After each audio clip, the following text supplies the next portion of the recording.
Okay, go ahead. Are you ready? Ready. Go for it. Okay. Well, welcome to the April Apple Cider meeting. And hope, like I said, I hope everybody is done well, enjoyed the sunshine today. And we're actually going to start almost on time for a change. 7:02 is what I have. And so I guess we'll start with Steve as he gets into the news. And we'll see what's new and what's happening in the apple cider world. Okay, Steve. I'm not ready yet. You're not ready yet? I'm trying to get everything else set up for everything else. Well, you told me to start, and I started. Yeah, you start. Leave it away from me. Well, I don't know. Well, does anybody got anything they want to talk about then while we wait for the head honcho here to get going? You know, Steve has to fly the plane and serve the drinks and snacks. I know that. I know. What drinks? All right, so I am going to try whatever you wish to drink, right? sharing my Safari screen. So I was here listening to you and I could see you, but it wasn't letting me join. It was just spinning and spinning and it wasn't letting me join, but I could hear you. I did see your name pop up, but I didn't see you. So yeah, it was weird. It like was frozen, but I could hear you. But now I'm here. What? I was going to say you were connected, but not where you could see that you were connected.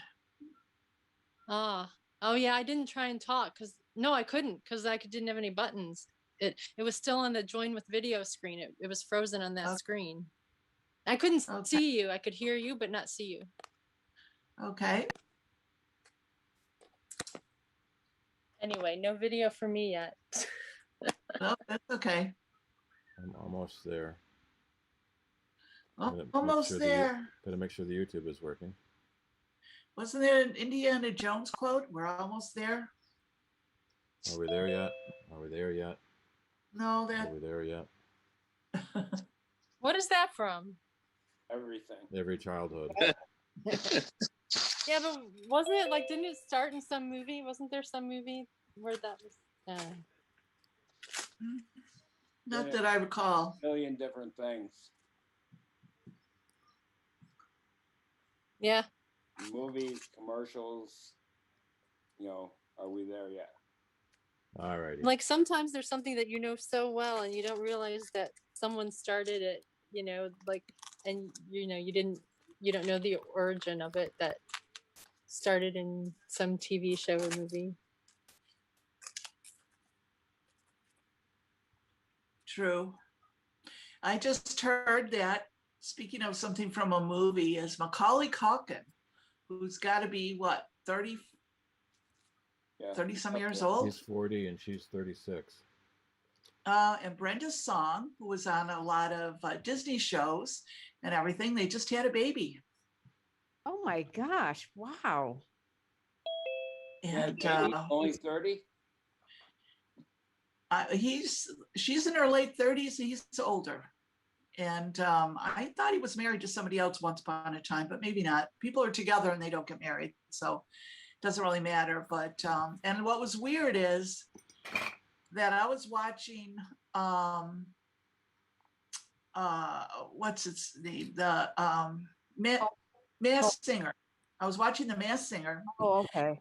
And Ken Jeong was talking about, they were guessing who somebody was, and he said, Brenda Song, my favorite person. He goes, that's her. And then the next thing I read, like the next day, and I'm like, oh, there's Brenda Song, her name popped up.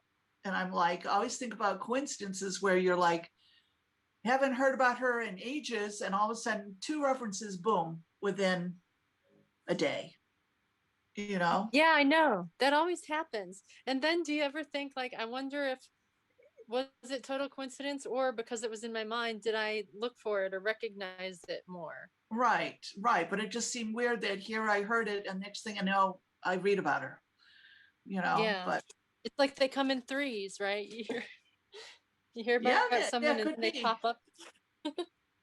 But again, part of it could be, like you said, that it's in your mind and then you just see it and you're thinking, oh, I just bought that. Or I saw them on something, I mean, I do that with my one friend who calls me. I'll be doing something and I'll be thinking about her and I'll be thinking about her. Next thing I know, she calls me. And I'll say, hey, I was just thinking about you. And it's like, okay. Yeah, that Our little used to site- happen to me. My friend lived 600 miles away, and like all of a sudden, he'd pop into my head, and then he'd be knocking at my door. I'm like, okay, you're in town. Yeah, it could be premonition or psychic or whatever you want to call it, that just something brings it on, or it could be nothing. Who knows? Okay, getting there, Steve? Yep. The other day, talking about coincidences, I was listening to Jimmy Kimmel, and he said that on April 4th, 4/4, at 4:44 in the morning, there was an earthquake out there that rated 4 on the Richter scale. Wow. All these fours. But that reminded me of a personal situation. I was at Turning Stone Casino, and I was waiting for a tournament to start. So while I'm waiting, I'm sitting in a cash game. I'm in seat 4. The hand that I was playing was won by a guy holding pocket 4s. And then I had to get up and go over to the tournament, which was at table 4, seat 4. And wow. 4:44 on the clock. Wow. Now that's just so kept no. going and going. Did you win $400? Right. It And should have 44? been April 4th, and I should have won 4,000, but no. Yeah. That would have been good. Those things are all arranged by William Mattar. No. William Mattar, yes. 4-4-4-4. Oh, that's right. Oops, that's not going to work. I'm trying to. I like the new commercials where he's sitting with his mom and he's bowling and he does all this. Yeah. Very Yeah. I'm your friendly lawyer, I liked he scored 300 points in 3 games. War game. Well, you want to make yourself personable, to what people want to come and say, come see me versus that guy. Right. It's like he's a regular guy, somebody friendly that you'd want to talk to. Right. Like a couple Salino of weeks. and Barnes. That Barnes His died brother, in a car airplane crash. Yeah, but his brother looks... No, Salino died. Barnes is out. Is still doing the yes. law. But his brother looks like him, only like a more tougher kind of look.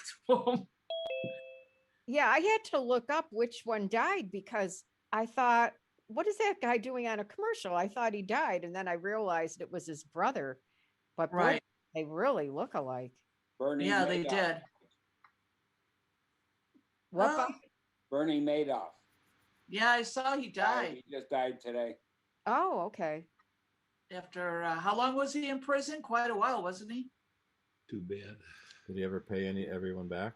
Did he ever pay anyone back? I don't think so. He said they recovered 13 billion of the 17 billion.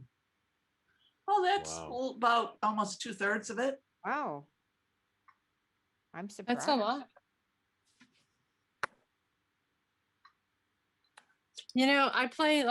I do the Jeopardy quiz on Alexa, and ever since Alex Trebek died, they're like so easy. I can get them all right.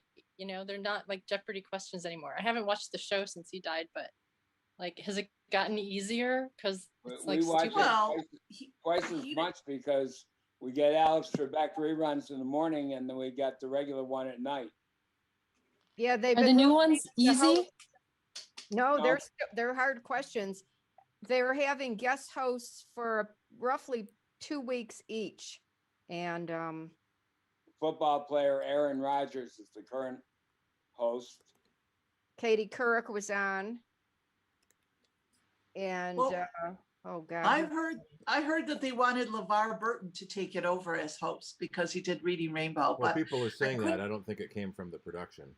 I don't think it did either. And I was thinking, just because he did Reading Rainbow doesn't mean that he's a good host for Jeopardy. Right. It's you got to have a certain, you got to be a good host to begin with. You know, it's like Nick Cannon, you know, he is a host of a couple shows and he's got a certain personality with him that, you know, he's, you know, kind of a goofball kind of thing, you know what I mean? But he does well as a host. Or Ryan Seacrest, you know, Or, they have that, whatever that Wayne is, Brady. talent, you know. Wayne Brady's good on Let's Make a Deal. He's got too many shows already. He doesn't need another one.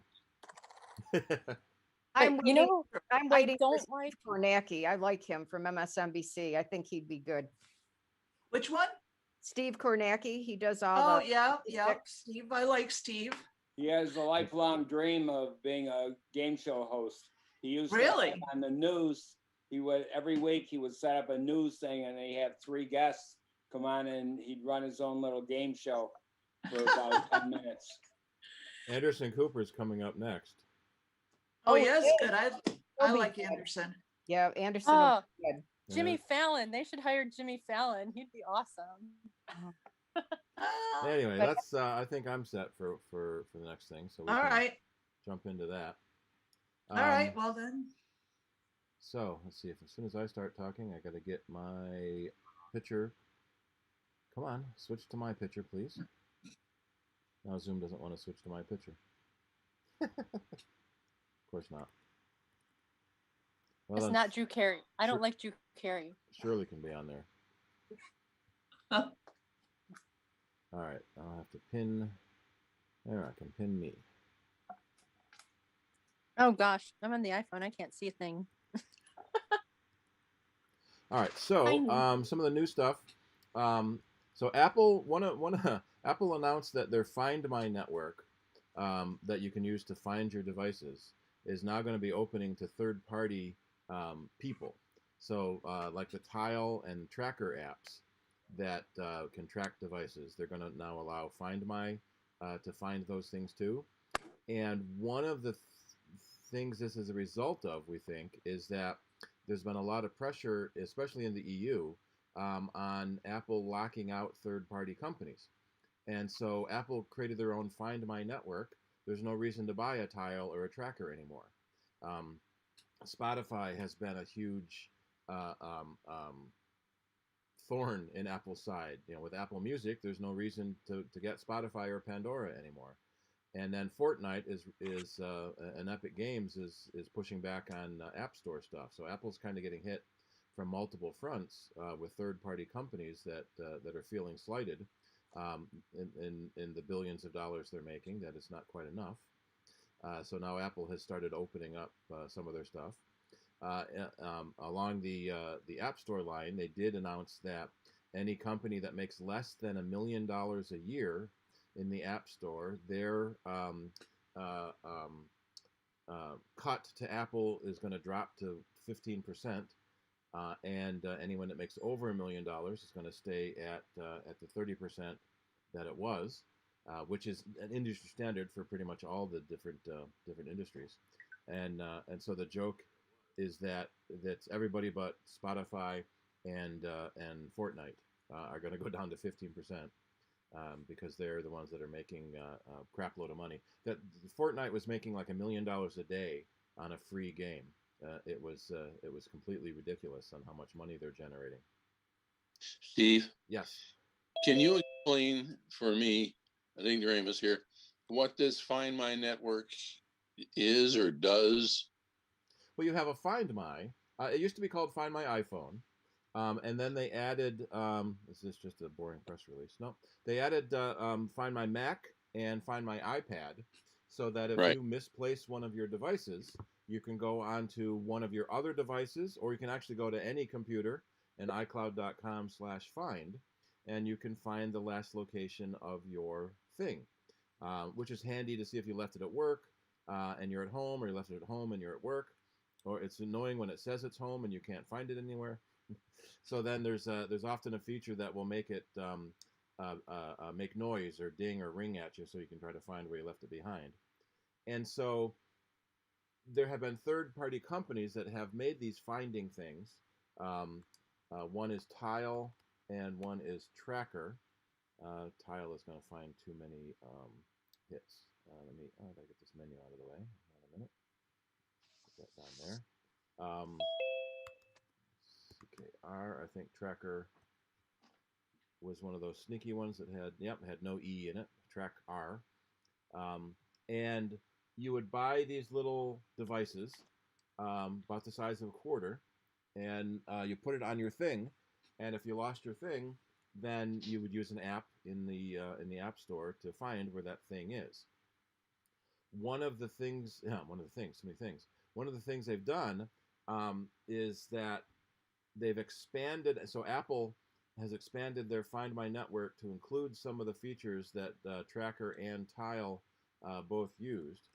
Let's see if I can find it this way. In that when someone else has a Tile or a Tracker and then walks by your thing, you get notified that someone else was in proximity to it, and then you can see where it is. And Apple has done that now too, expanding their Find My, so that if you leave your phone somewhere, it especially a phone, because it knows where it is, and then computers, when they're joined to Wi-Fi, they have a geographic location, they know where they are. So now companies like Tile and Tracker can use the Apple network and don't have to build out their own, or they can use the Apple network in conjunction. So it means that a lot more people are going to be able to help you find your stuff if you lost one of your devices or lost one of your things you have a Tile hooked to. Does that also, like in, let's say, a restaurant situation or something, help them if they want to take your stuff? No, you can only find your stuff. You can't find anyone else's stuff. That all happens in the background, so that if I left my keys in a restaurant and someone else walks by, their device sees my keys, but it doesn't tell them. It just tells me through the network. So then you could enlist their help if you needed it. Right. So then my device would pop up and say, your keys were just spotted at this restaurant. Then you can call the restaurant and say, my keys are there, please, set them aside for me or something like that. One of the problems with these, especially the Tracker, because I had gotten a couple of the different Trackers, you're always changing the battery. Well, one of them doesn't even have a battery. I forget which one it is. You have Probably to throw it Tile. away and buy a new one. The other one does have a battery, so you can change it. Right. They would send you free batteries whenever you would run out, and it would pop up on your phone. You need a new battery, just order it. But yeah, Tracker had a replaceable battery, so it must be Tile that Yeah. doesn't have a battery. But you were always forever changing the batteries, and it just wasn't feasible to use all the time. Steve, Yeah. I think Apple had something out, another tracker that Apple pushed. It was begins with the C or CH, something like that, and it showed yellow. It was a yellow one, and the battery in that is user changeable, and supposedly the battery was good for 2 years. Well, there's the Apple Tags or Apple Tracker rumor that has been rumored for years. AirTags that. Oh, it was different than that. Apple, it's a third-party tracker, but Apple had it on their website. I think it begins with C or CH or something like that. They have them in yellow. Then there's blue. You can get a single, a double, or a 4-pack. I forget the name of it. That looked like the Tile that came in different colors. But yeah, no, it's not Apple's, and it's definitely not Tile. It was the new company. I bet you it was Tracker. Yeah, and it's a Tile tracker. Yeah, not a Tile tracker, but it's a tracker that works on Find My. No E in it, Steve. Yeah. No.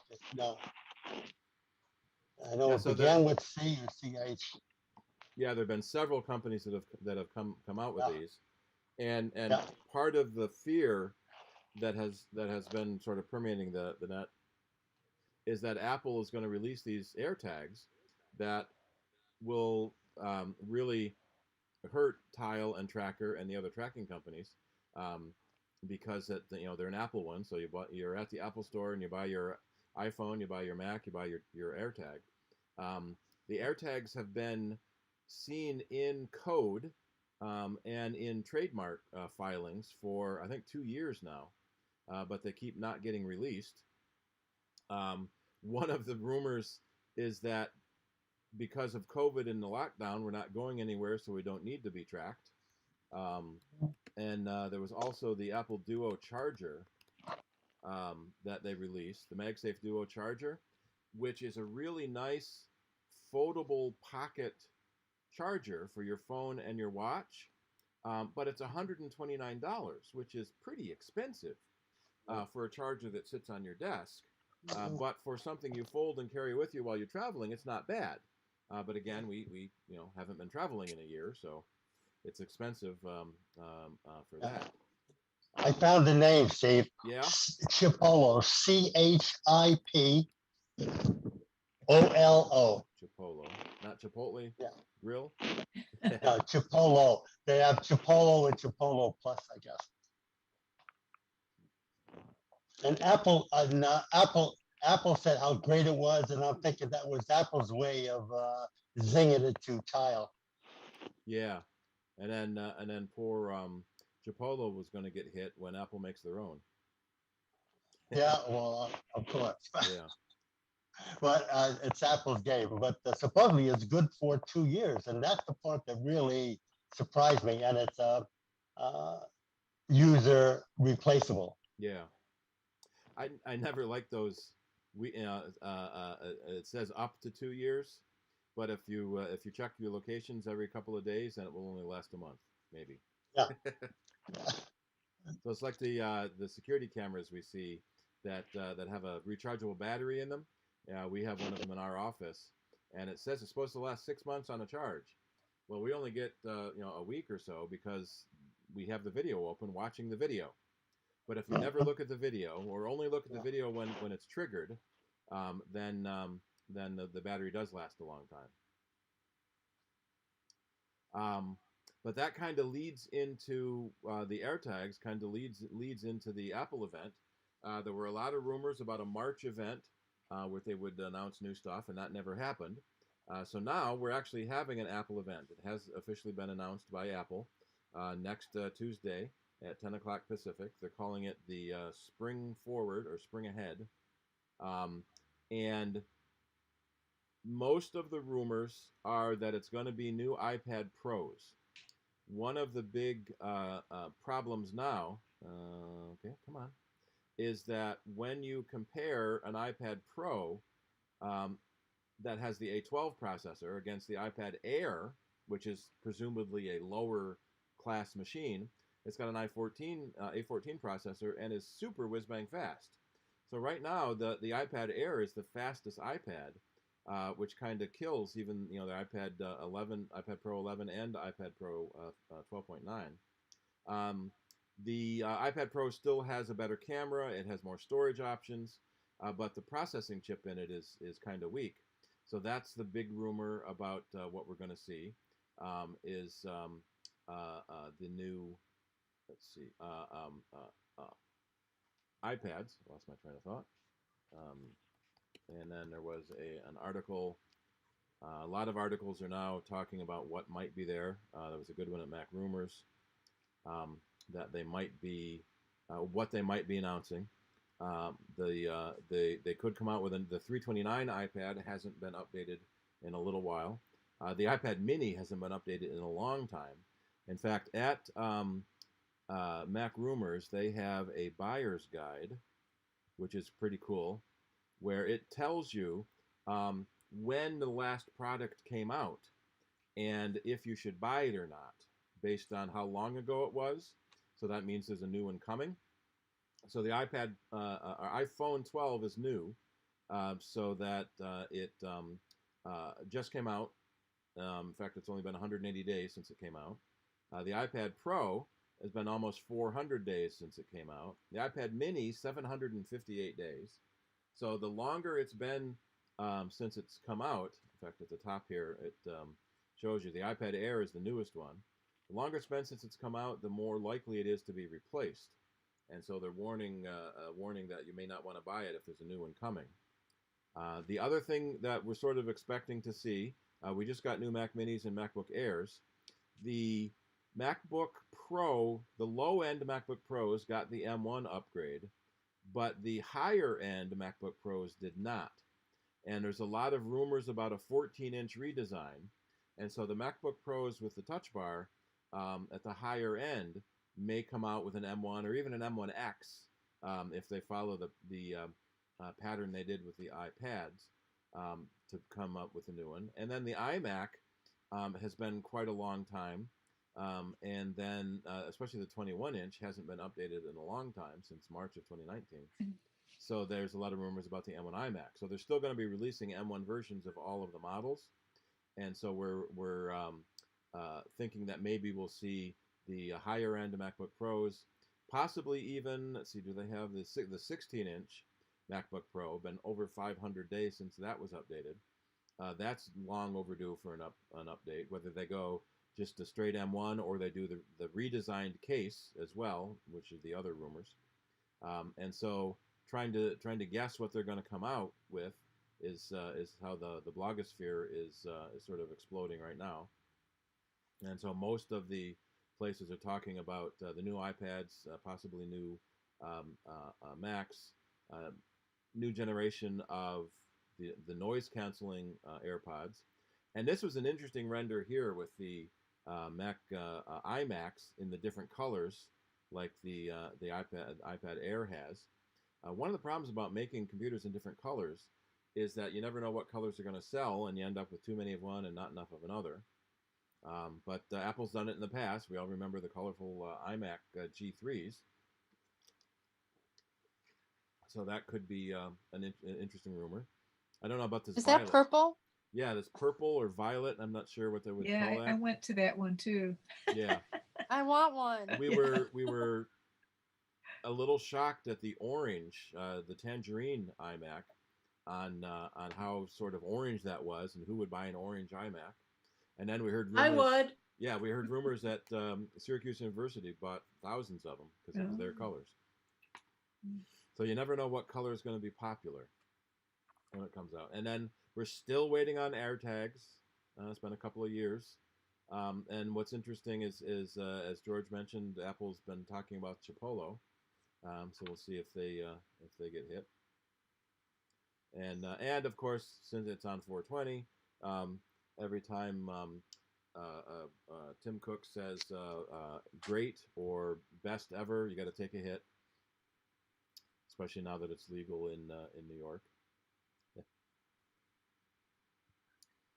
Let's see, where was the rest of the news? There were a couple of more interesting things in here. Let's see. Apple has expanded their independent repair provider program so that more independent shops can be authorized to get Apple parts.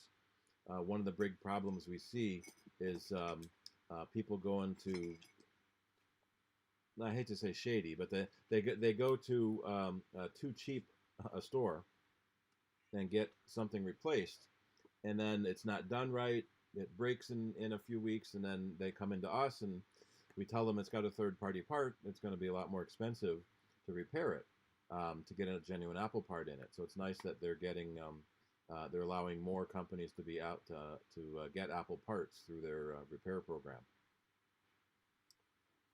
Let's see, what was the other one that was kind of interesting here? Yeah, they're doing more with solar power, creating more solar energy and solar stations. Apple themselves, I think that was up here, Apple's trying to become carbon neutral, which is kind of an interesting sort of political speak, that they're not really carbon neutral, they're just buying offsets. And the carbon they are creating doesn't equal the carbon they use. They're buying enough offsets, and they're buying shoot, I forget what the word is. Someone else is giving them some of their credits, so that it works out to be neutral. But all of Apple's outdoor stores have been using solar arrays on the roof. The Cupertino campus has a huge solar array on the roof. You may have seen that at one of the last Apple events where the VP of environmental was on the roof doing one of her talks, and you could see all the solar panels around her, and people were sort of joking about, did they ever get her off the roof? And then for developers, we have the dates for the developer conference. So the developers conference is going to be back virtual only. So it's going to be June 7th through June 11th. So similar to what it was last year. So it was very popular. The traditional Apple developer conference can only fit 1,500, 2,000 people, and by putting it online, they're able to do tens of thousands. Although a lot of people say they do miss that one-on-one interaction and catching up with the friends that you only see once a year at this convention. But it is kind of nice that the rest of us can now sort of follow along and watch stuff and watch some of the seminars that are kind of interesting.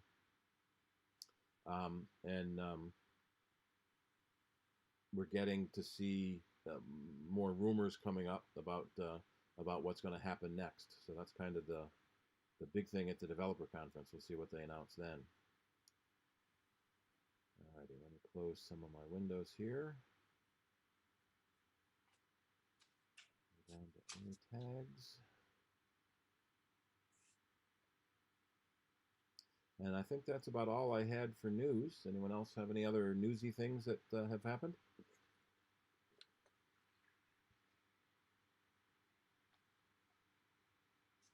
Guess not. I guess not. All Heard right. a rumor about a 32-inch iMac. Yeah, rumors about a 32-inch iMac. The very big Yeah. iMac. Hey, Steve, I got a new Mac Mini, and it's starting to reboot on its own for some reason. I don't know why. It doesn't feel like it's getting hot or anything. That's interesting. You might be able to understand the log files to see if you can see if the log is showing anything causing the reboot. Yeah. Wouldn't hurt to check your energy saver settings to make sure it's not scheduled to shut down and auto reboot. Oh, that's a good point. Yeah. Okay. Yeah, so right now the iMacs come in 21-inch and 27-inch, and the big rumor is that they're going to be redesigned to look more like the displays. So right now the iMacs have the chin at the bottom for no apparent reason because there's nothing down there. The logic board sticks down there a little bit, but that's mostly up higher. So by redesigning the iMac so that it's all screen, much like the current XDR display, they can make the iMac physically the same size with much bigger screens. So a 24 instead of 21 and a 32 instead of 27. If you remember some of the older days, the iMacs used to be 20 and 24. So 24 used to be the biggest iMac, and now it's going to be the smallest, as a rumor. The current 27-inch iMac, if you measure it diagonally, with the chin and everything, it's about 30.5 inches. So it would be a little bit bigger. So it could be, or it could just be that it's going to be maybe use the same footprint, but just expand the screen and use less of a bezel. Yep. If you remember the Apple 30-inch Cinema display that was available for the Mac Pros, there was a lot of rumor that back then it was 15, 17, and 20-inch iMac G4s with the ARM, that there were a lot of rumors about a 30-inch iMac coming when they released that 30-inch monitor, and then they redesigned it to be the foot, with the monitor floating in front of the foot, and we never got that 30. It went to 27. So now it'll be interesting to get 32, because even in television sizes, 32 is kind of a small television size these days. But let's see if I can bring up my energy saver preference here. Let me switch sharing. Where's my sharing panel? So one thing I mentioned that Rick had mentioned is that his computer was restarting. All right, share. And I'm going to share my system preferences.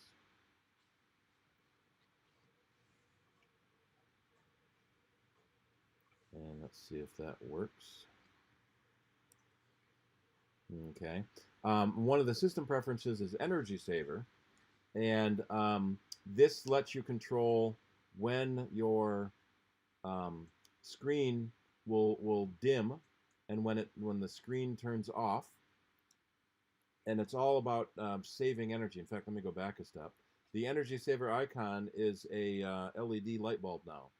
Previously, it was a CFC spiral light bulb, and before that, it was just a regular incandescent bulb. So they've gone pretty interesting that way. And what's interesting is that in the energy saver control panel, I'm trying to bring another picture up for other people. There we are. There's an option to nap the computer.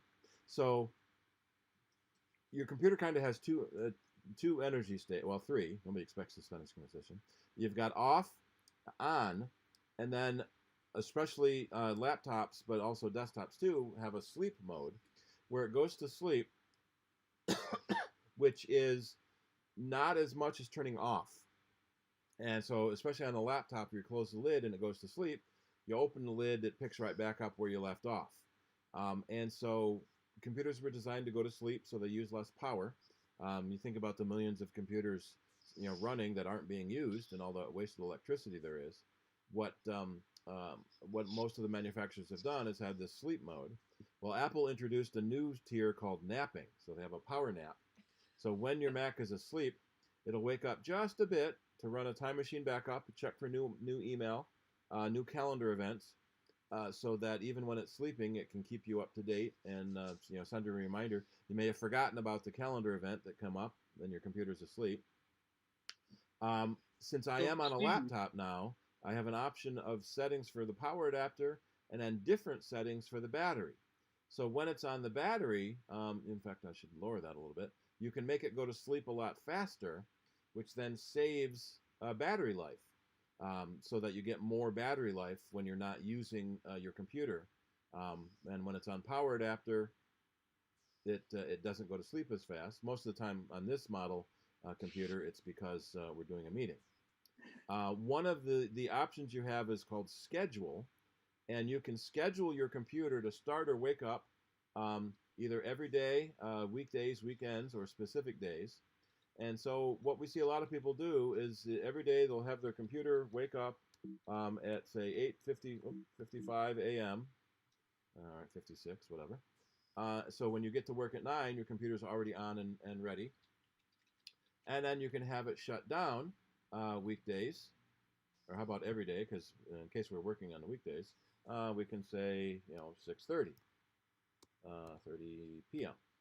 so that the computer will shut down. You get a warning before it shuts down, so you can abort it if you want. And what that does is you wakes up your computer, gets it ready to go before you actually get to work in the morning, and then reminds you to go home at night if you're one of those people that forgets to go home. That could be a good thing. Yeah, that can be a good thing. And so sometimes you may have set that and either forget it set, or someone else was screwing with your computer. And turn that on and off. So you want to make sure that you have the settings the way you want them to. So I turn that off because we use this computer for presentations and we don't want it to shut down. When you're on a desktop computer, there's also another option to restart after a power failure. With a laptop, you have a battery. So when the power fails, it switches to battery automatically. And so if the power fails, it will restart itself automatically, and you can have that setting on or off depending if you like it to go. Yes, Steve? Yes.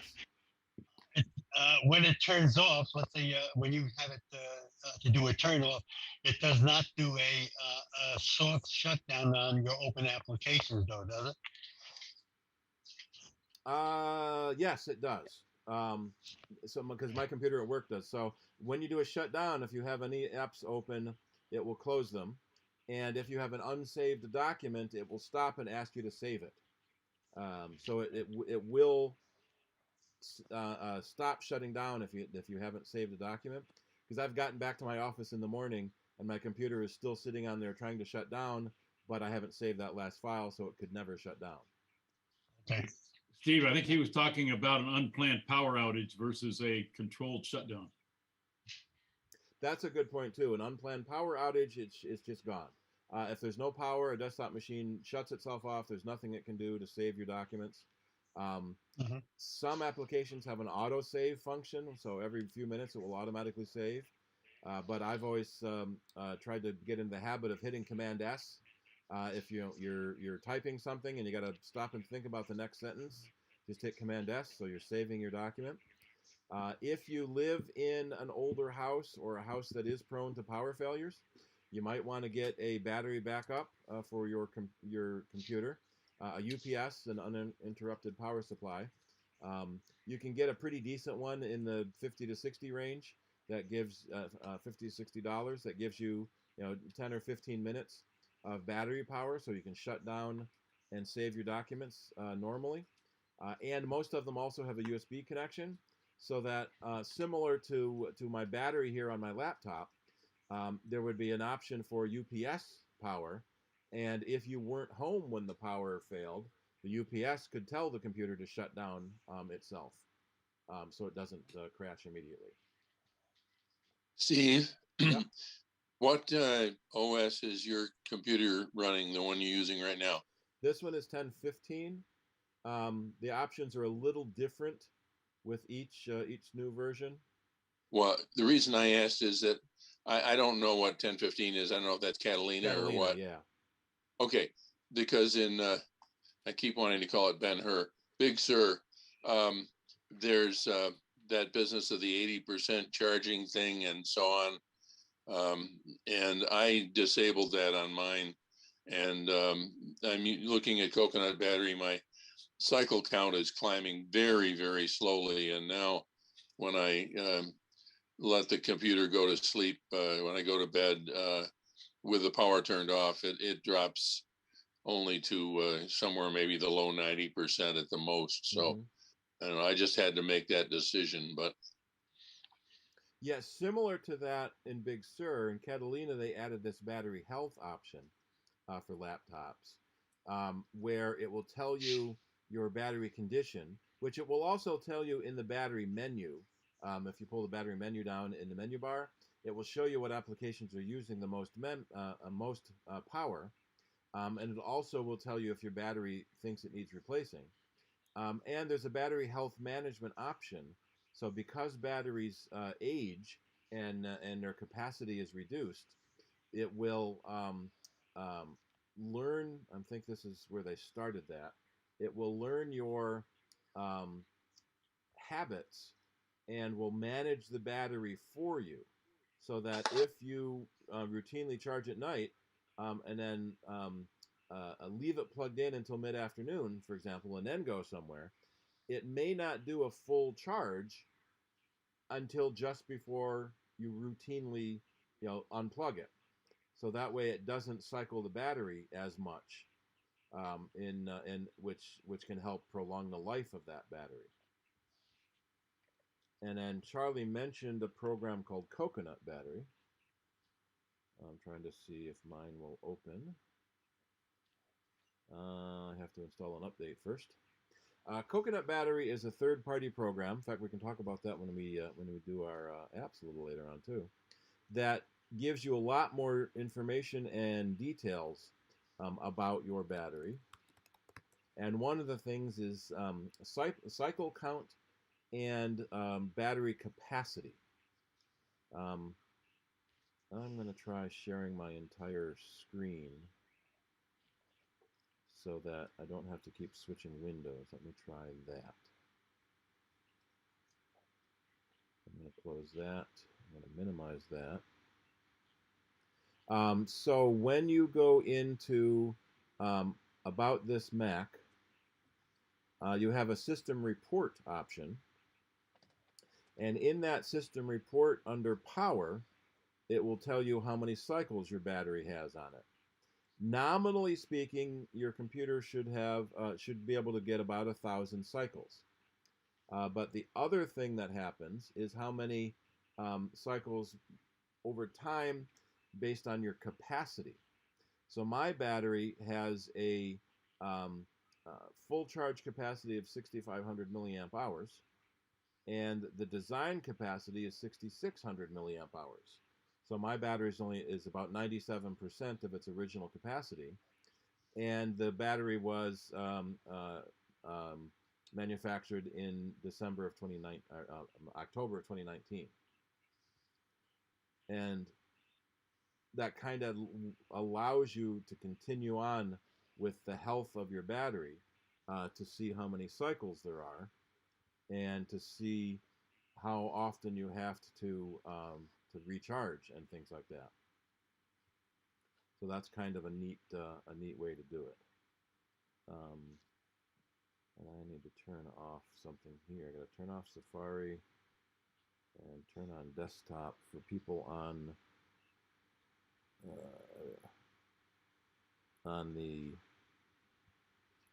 YouTube. Steve, are you sharing your screen? Yes. It disappeared on me.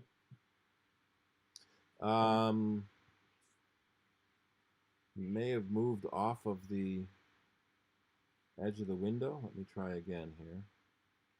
Let me go back into my Zoom settings and check my I have share. I have it. Okay. So do I. Well, it's probably me. It probably jumped off the edge of the screen somewhere. There's a window menu in Zoom, and you can say bring all to front, and that will bring the window back to the front so it can see what you're doing. I had clicked out of it, so all I saw were those who are participating, but going back and into Zoom, everything's there. So yeah, so the multiple windows in Zoom that can show and hide. You've got your participants list, and then you have your video list while my screen is being shared. So the coconut battery is a neat option. It also will go over time to show you how your battery has worked over time. And when you plug an iOS device in, it can do the same thing for your iOS device to check the battery life of your iPhone or iPad, which is kind of handy too. Always good to know your battery life. And as I had mentioned, if you go to your battery menu, if the battery thinks there's a problem, there'll be a condition consumed if it's run out of power, basically, or replaced if there's some malfunction on it. Generally speaking, when your battery gets below 80% of its original capacity, it's considered consumed and eligible for warranty replacement if you're still under warranty. What's getting to be more annoying is that batteries are getting harder to replace. In fact, some of the repair companies are mad at Apple for how hard it is to replace and repair components. What Apple said is that by removing all the retention mechanisms that have a replaceable battery, then they're able to make the battery bigger, so you get more capacity out of it. Which I can kind of see it both ways. It is handy to have a replaceable battery when you actually need it.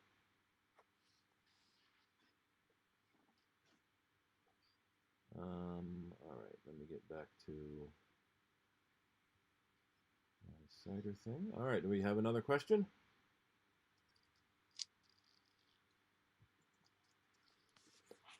My computer's been weird lately. So it when I put it to sleep, like the screen goes black, but it doesn't seem to shut off. And like the next day, sometimes it's still warm, like it's still on, even though the screen's gone. And then the last couple of days, it's been freezing a lot, and I have to turn it off by the power button.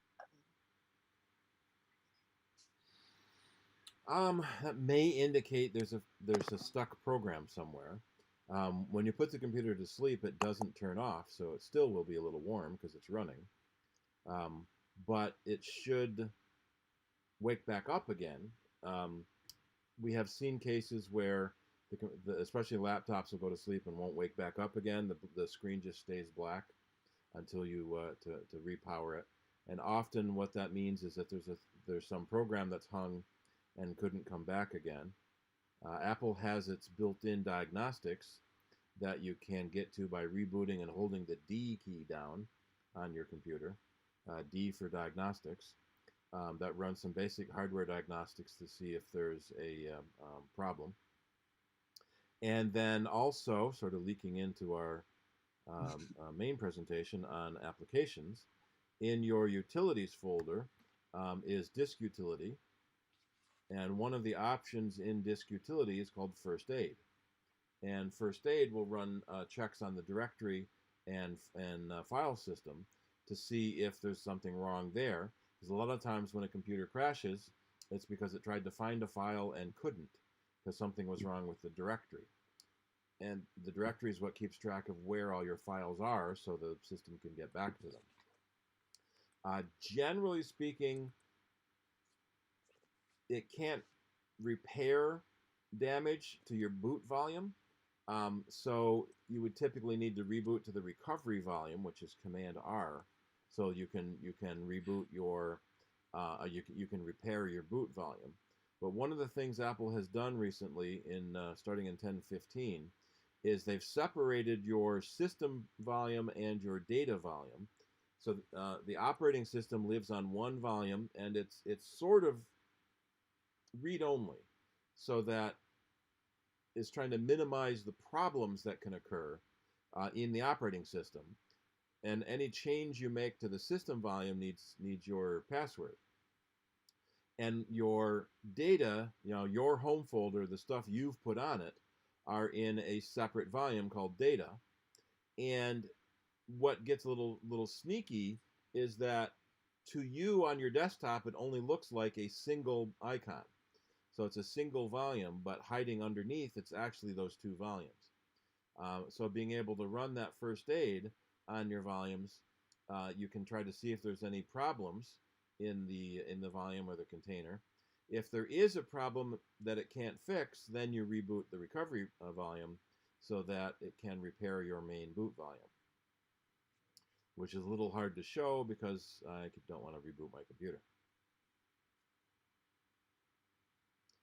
So that's a couple of the things to try if you're having weird crashing or sleeping problems.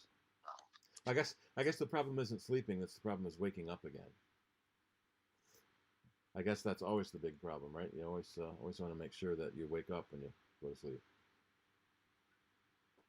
One of the things Apple has done recently is kind of nice. When you go into their help, you can pick a system version that you're using, because sometimes the instructions are slightly different depending on what system version you're using. Like the diagnostic modes are a little different because that started in 2013.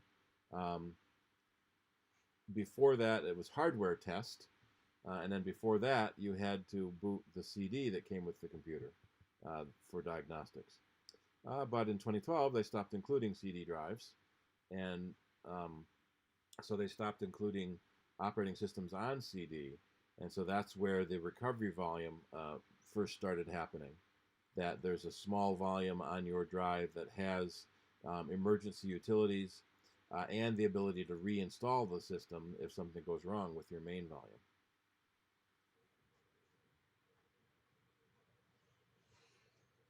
So first, hold down the D while I power it on. Yep, and that will run the internal Apple Diagnostics.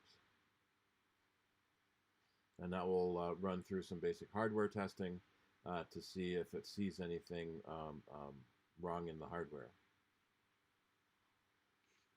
Okay.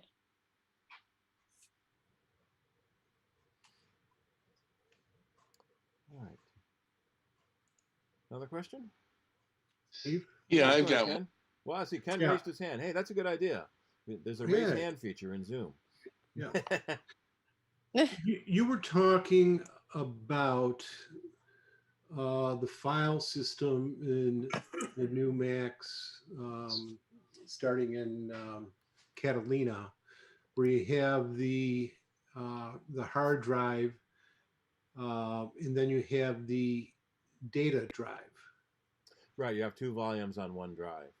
Okay, so let me ask you, because when I open up my iMac SSD where the users lie, then I go to my home folder and I see my home folder, and that all that stuff is in the it says the iMac, I guess the first drive where the system lies. But would I? No, on the desktop, it doesn't show you the distinction. All of your data is on the second volume called data, and you don't see that on the desktop. It's all handled by the OS itself. Okay, so like when I boot up my machine, the Macintosh hard drive data icon shows up along with the other one. It's not with supposed the to. Okay, and there's nothing in it. I don't see anything in the data folder. That's where all your data is supposed to be.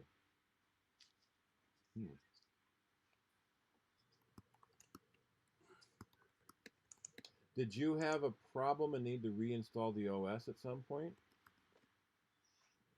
I did reinstall from scratch, yes. Did you erase the drive or just the volume when you did that? I don't remember. I'm guessing you erased the volume, so it made a new data volume. So if you went into disk utility, you'd probably see 2 data volumes. Okay, well, let me just take a quick look here because I think you may be right. Disk utility. Now there's a trick in disk utility. You have to go to the view menu and show all devices. So if I have it just volumes, I don't necessarily see everything that's there. It doesn't show you the hidden containers. It's 8 o'clock. Thank you. Thank you. No. So, okay, in my disk utility, it shows the Macintosh HD data. Okay. And then below that, it has the iMac SSD, and then it has the iMac SSD data. Yeah. So it does show 2 different data folders. So this one that has nothing on it, you can probably remove it and reallocate that data back into the previous volume. How do I remove that? Hit the little minus button. Although it won't let you, it probably won't let you do it while you're booted from that drive. So you have to boot a different drive. So, well, if it's, let me just see. So up on top, it would have the minus sign? Yep, so the minus sign is dim because you can't delete a volume that you're booted from. Okay, well, it's not dimmed. Ah, okay. So it knows you're not booted from it. So the big trick is so if you go back up to the drive and go to the partition, it depends on where that partition is. So we're getting kind of deep in the woods here. So it depends, depends on, so when you delete that volume, the space is in essence lost. You need to reallocate that space to one of the other partitions if you want it back. How big is that volume? Does it say? It says use 2.4 meg and free is 643 gigabyte. Yeah, it's part of the APFS magicry. But if I go up to like if you take a look at yours, okay, where I would have the Apple SSD, I have my iMac SSD, then I have a container. I don't even know what this other thing is. Well, you've got the drive itself, and then in that drive you have a container that has your volumes, and that's how the APFS file structure works now. Right. So I do see, for example, it would be the equivalent of, well, I don't know. I don't know if I could bring up my screen for you, but As long as nothing is in that other data volume, it should be safe to delete. yeah, I mean, because it's not part of my iMac SSD. Right. So what probably happened is when you installed the system again on the volume, the system installer separates that volume into two separate volumes, and so you ended up with another data volume. Okay, so Normally, when you reinstall the system, you want to do it on the drive, not the volume. Because it looks like it's used, it's only 2.4 meg. Which is probably just the partition map. Right. So I'm going to delete it. You have a backup first? Before you do anything, make sure you have a backup. Yeah, I got tons of backup. Yes, and so this is a pretty deep in the woods thing. So for the rest of the people that are watching, be a little careful when you're doing stuff like this. In fact, you may not want to do something like this. It's a little annoying that the first aid button is so close to the erase button, but at least the system will not let you erase the boot volume. But if you had an external hard drive with a lot of data on it, you could accidentally erase that one. But it does give you like 3 warnings before it actually does the erase. Yeah. So it's gone. Let's see what happens. So if I you disappear, probably won't notice you'll know it, but you get that 2 megs of data back on one of those other volumes. Yeah. I won't even be able to tell. Yeah. Megs. Thank you. Yep. So, Just for Ken, clarity. are you done Yes. for now? Yep. I've got a question. I think 3 weeks now, I've been having the trouble with my Mac mail coming in with links, and they have links, and it used to open, if I click on the link, it would open it in Safari.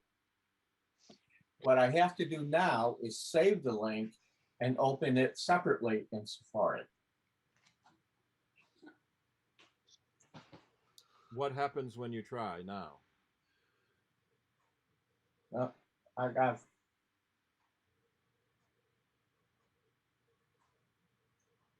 There is a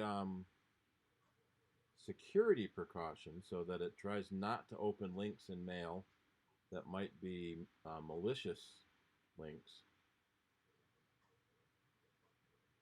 Well, right now I tried to open the Zoom link on the on your email that went out, and nothing happens.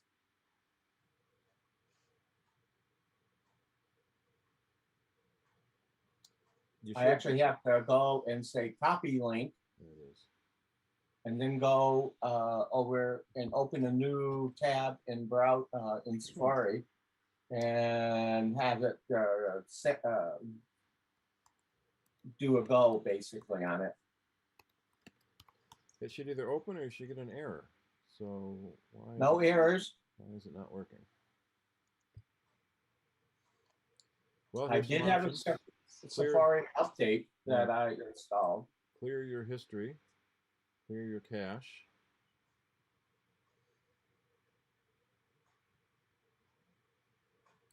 This apparently goes back a way.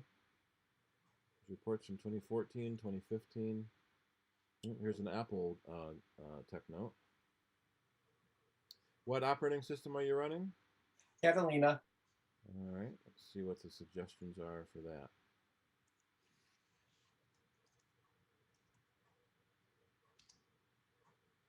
Now this is more the web page won't open, not that the link won't follow.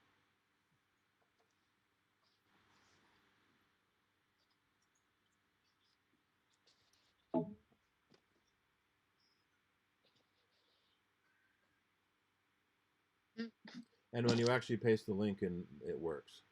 Yes. I solved so much. Well, show me the damn answer, you stupid people. Well, I've been thinking about going to Big Sur anyway, so.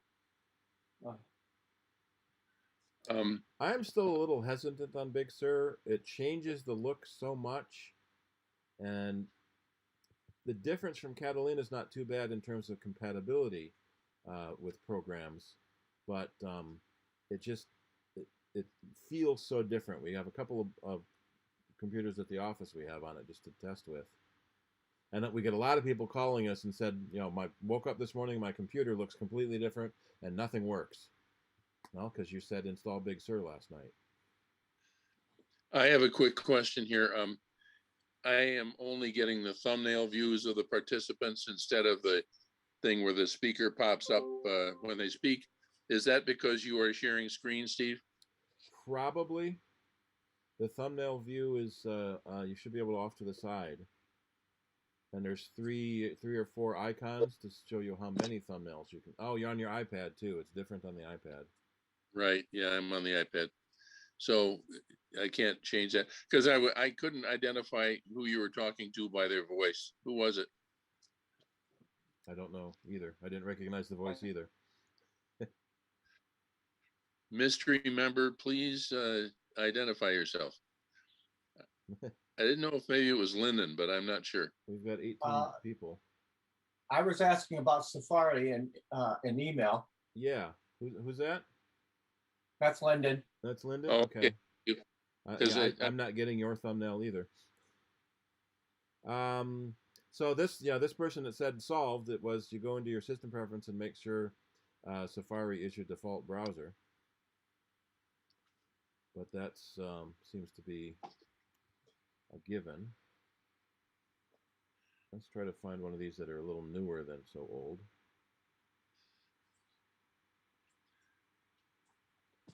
Here's one from April.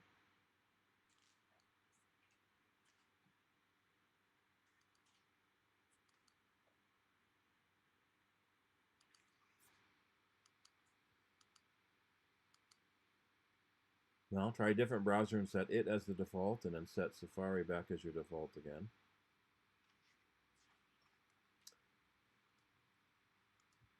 Okay. Yeah, clear your Safari history and cache. I would think it would, oh, that's 2020, not 2021. I would think it would have more to do with launch services than it would be the cache, but you never know.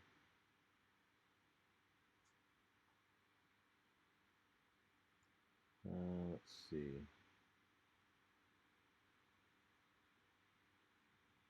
I'm just going to butt in briefly. Lyndon, it looks like you got a stock photo of yourself up on Zoom rather than a live feed of your camera. And if that's true, that's why I couldn't look at your thumbnail and see your mouth moving when you were talking. That's okay. true. Yeah, yeah.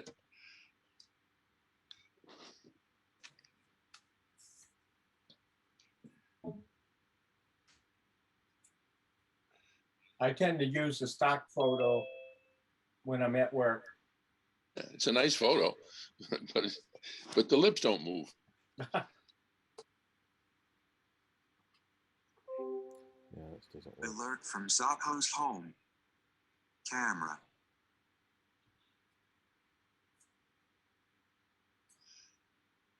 Yeah, I don't see anything other than that, Lyndon. Okay, well, I will try.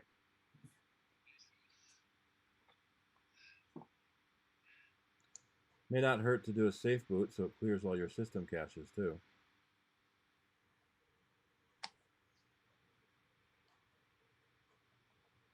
And what's interesting is we always warn people not to open links in email because you can't be sure that they come from a legitimate source, but then we all send links in email. and in fact, it can be from someone you know because their email address was hijacked. It's so easy to send out mail in someone else's return address that you can't trust the sender address. on an email. How does a person do that? When you set up your mail program, you have a preference for the name you're sending it as. Okay. And you just put in whatever you want. All right. So instead of sending as Apple CIDER@mac.com, I can put in president at whitehouse.gov. I just send stuff from Gmail in the browser, so I don't think it offers that option. But it's trickier to do it in a browser, yeah. Yeah. But it's thank you. It's interesting to know how people can do that stuff. It's kind of like the return address on a postal letter. There's nothing saying that that's a legitimate or correct address that it really came from. Yeah.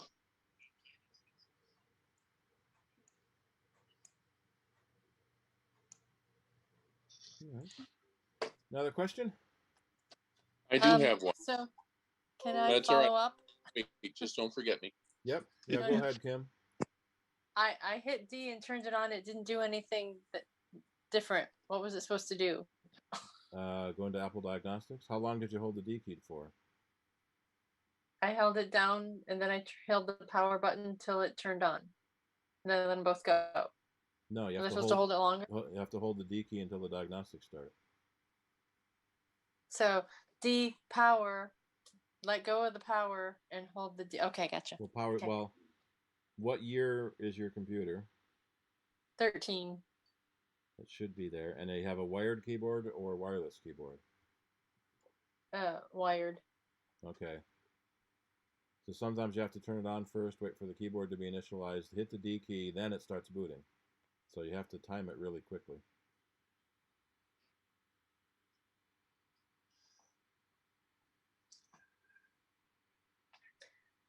So do I turn it off and start again?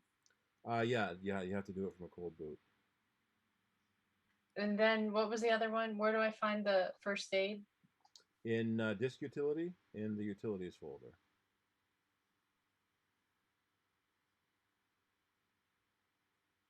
It's nice to have multiple devices you can try on one while you're getting help on the other one. Yeah.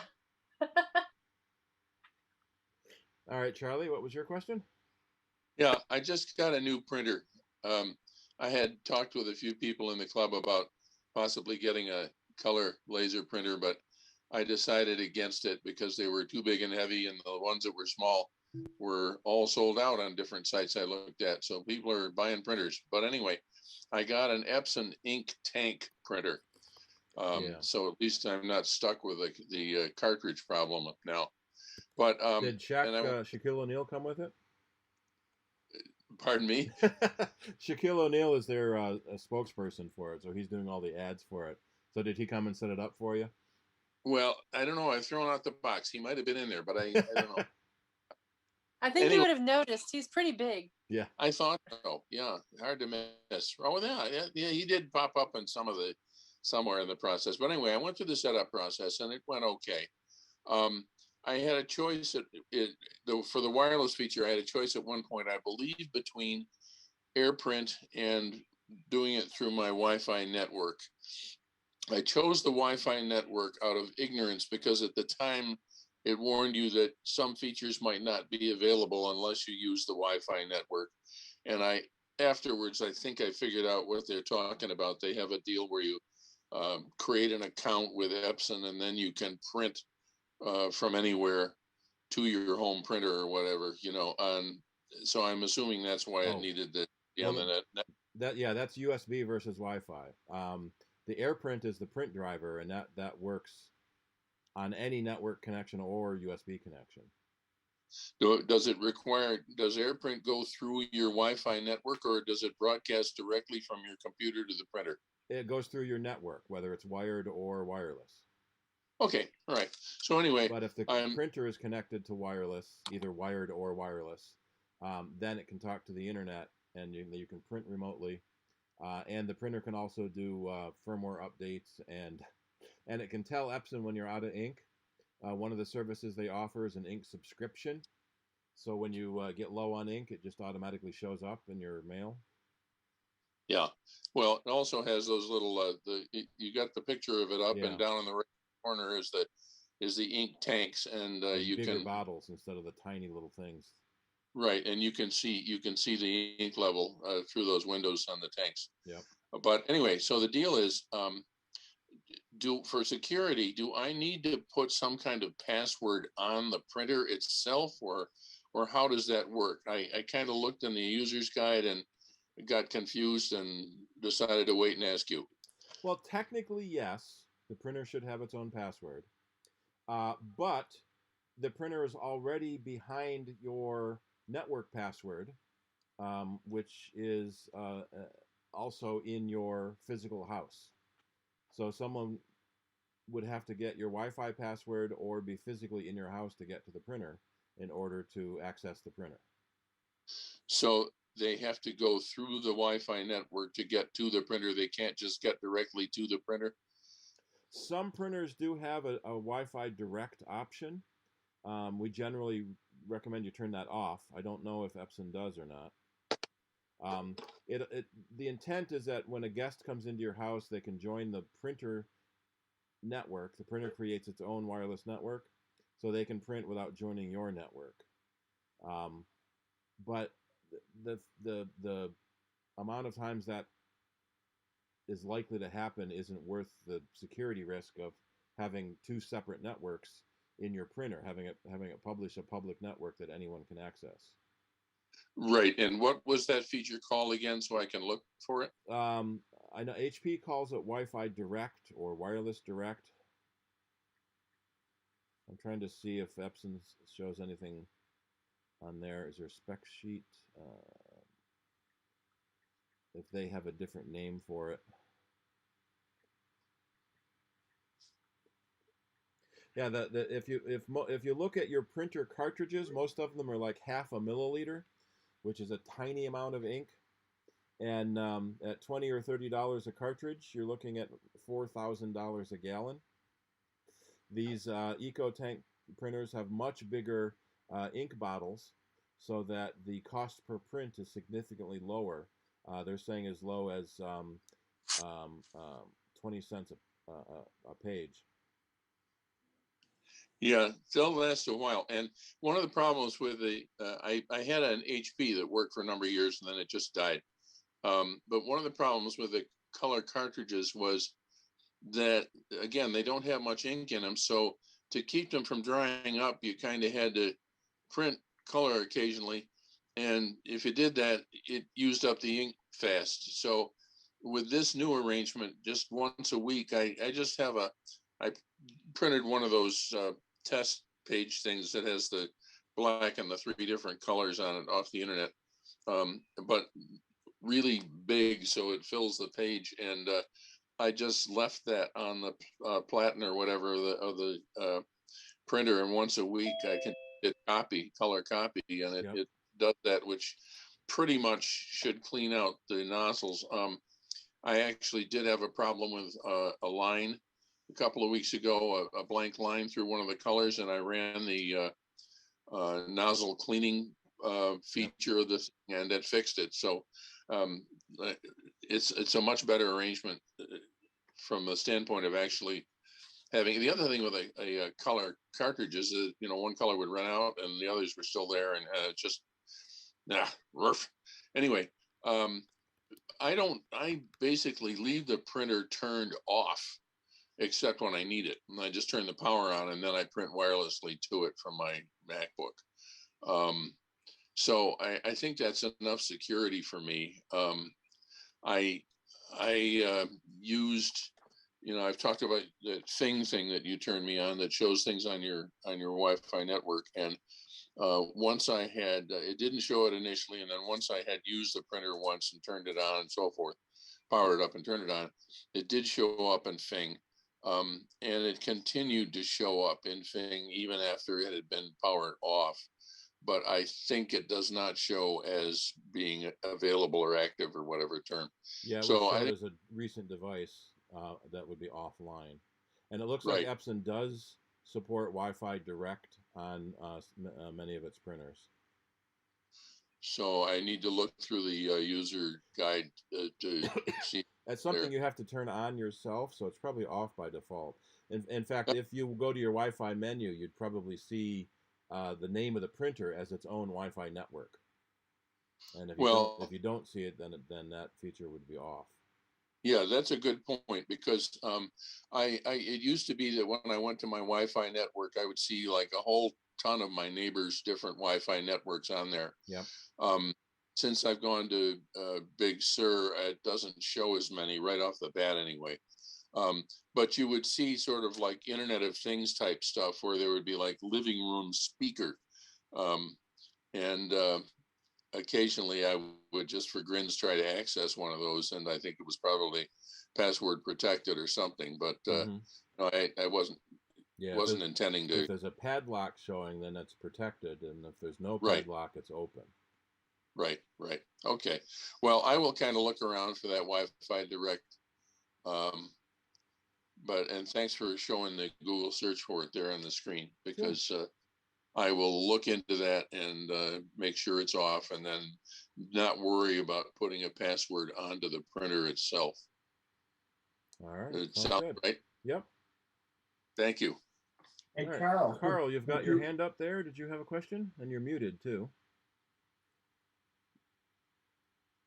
Charles, would you recommend that printer? I've only had it for a little while. I've printed a few things on it. It works well.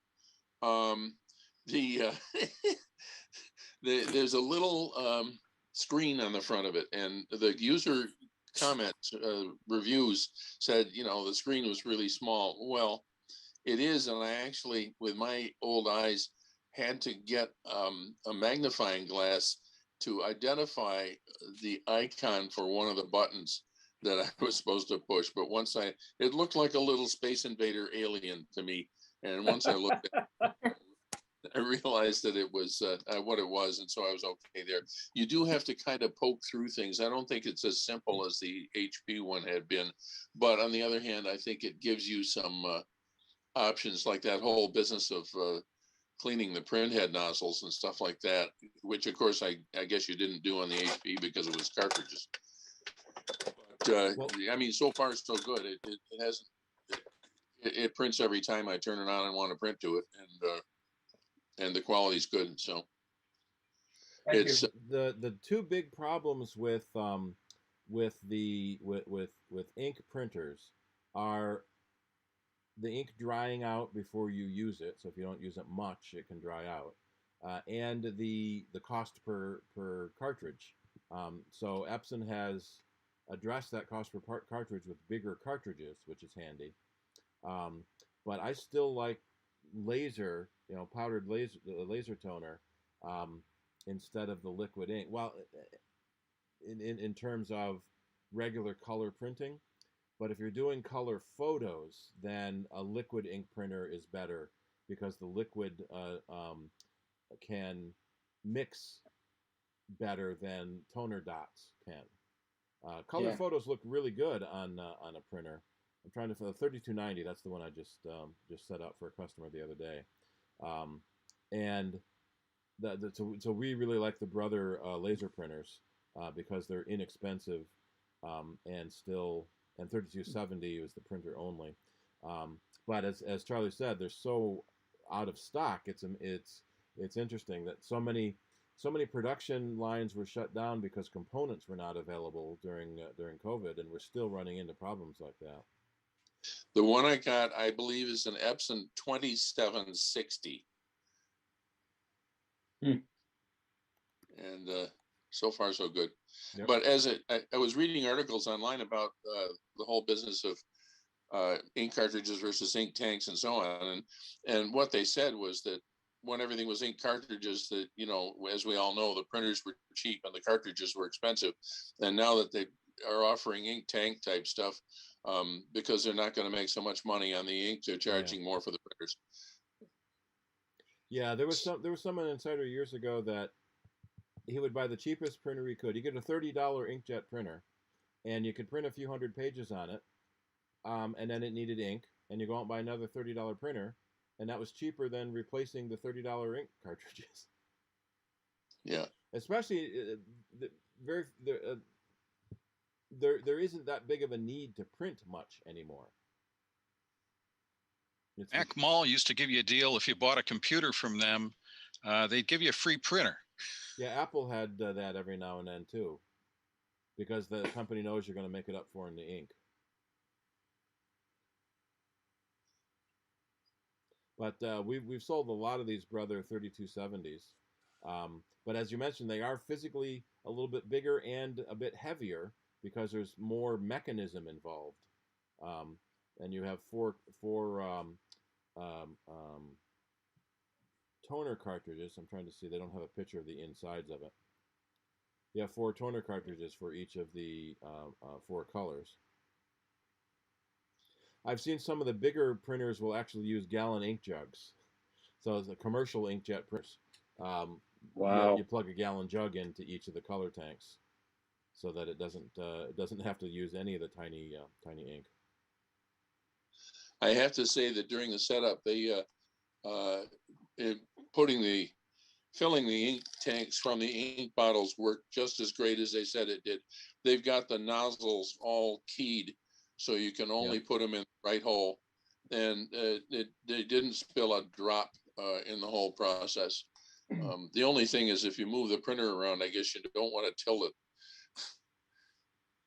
Yeah, once the ink is exposed, you don't want to tip it over, or we've had people will tip their printer sideways and bring them into the shop for repair, and now you can't repair it anymore because you basically spilled ink through the whole thing.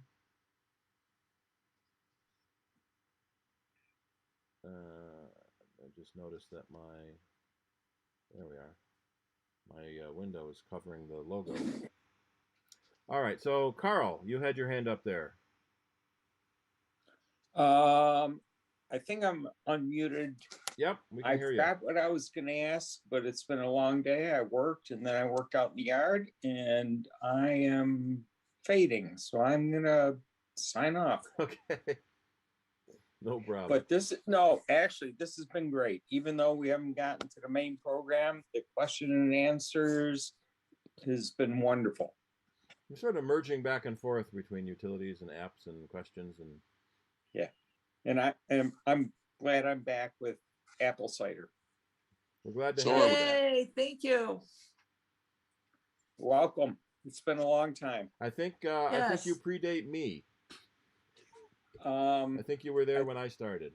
I think I think I still have here someplace on my desk my card, and it was number 78. Yeah. But I'm glad I'm back. Yep. Well, hopefully we'll be able to see each other in person again. So we'll look forward to that. Yes. Yeah. Okay, everybody, good night. Stay safe. Good night. Carl. You too. All right, take over a minute, Shirley. I have to go get something to drink. Let's call this our 8:30 break. All right, very good. Well, I hope everybody's getting their questions answered and everything. It's a good, what do I want to say? Good back and forth, so to speak, of everything. I've been asked by somebody to have in the future some more like little tips and tricks using your iPhone, about some of the little functions of it. And so I'm hoping I can have Steve to do another talk on that to make things, find out some new stuff and everything. There's always things on your phone or your iPad that you're like, I've never used that button. What's it do? I know I try to use stuff, and I'm always afraid though to use it because I'm afraid I'm going to wipe something out, and I'll be unable to go back, even though I can have Steve look at it. It's still kind of hard sometimes to say, what did I do? I mean, my finger will accidentally swipe across the screen, and all of a sudden I'm like, I've got double screens now. Where'd that come from? And then I'm like, how do we get out of it? You know? Yeah. And Yeah, I like so- that idea, Shirley. That would be very helpful. yes, because I like I it. said, we were talking about it before, where he did a couple things, talks on that, but I think that it warrants having more of it. Yes. Like you, know, I'm hesitant to press that button because I don't want to break something. Yes. And Yes, then I'd because think, oh, yeah, so that's a great idea. I like that. you know, things are so small sometimes, and you know, you're picking up the phone or the iPad or whatever, and your hand accidentally touches something on the corner, and it could be that now there's all these little buttons that did stuff in that corner you didn't know about, and that's where it sent you somewhere where you're like, I don't, what happened? You know, well, not everybody. I have a perfect example tonight when people started putting that little hand. Where do you get that? I think that's up in the top screen to the right. There's a little place, isn't it right, Steve? So options. An options button. Somewhere. An Well, and it's More. hard to see because you're in More full screen. raised hand. Yeah, under Probably more. if a lot of this stuff Yeah, depends raise hand. on And you can send emojis in. Okay. All right, so Steve's saying that it's in other on the top of your screen, and it has a little thing that says wave your hand, and that's what he's using. Oh, okay, thank you. So then you see, want- there we are. Something where Yeah. you're like, I don't know what that button does, but if I touch it, what will happen? Can I Yeah. go back to where I was? Yep, That's the big thing. Can I go back and get myself out of it? Because sometimes you can't. right. It leads you down a rabbit hole where all of a sudden you're like, I don't know how to get out of here. How do I get back to my original where I started, you know? So I think that's definitely on the agenda for maybe next month or two, where we can readdress some of those things, and people can be thinking about that for next month too. Yep. Hey, Bob. You're muted, so I can't hear you. Carol muted you. Saying things you shouldn't, huh, Bob?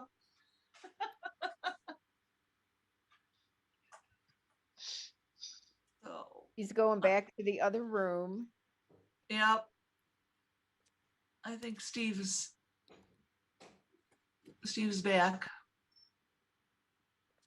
That's the basic truth, is that there's a lot of cute little things you can do if you know about them.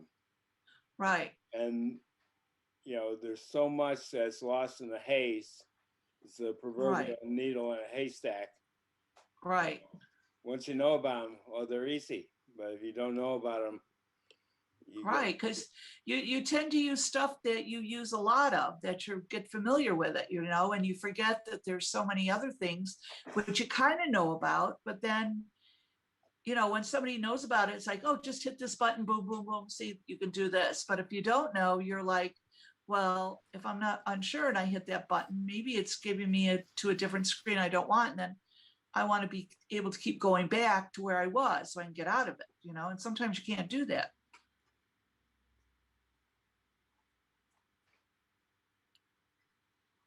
Steve, are you? Alrighty, yeah.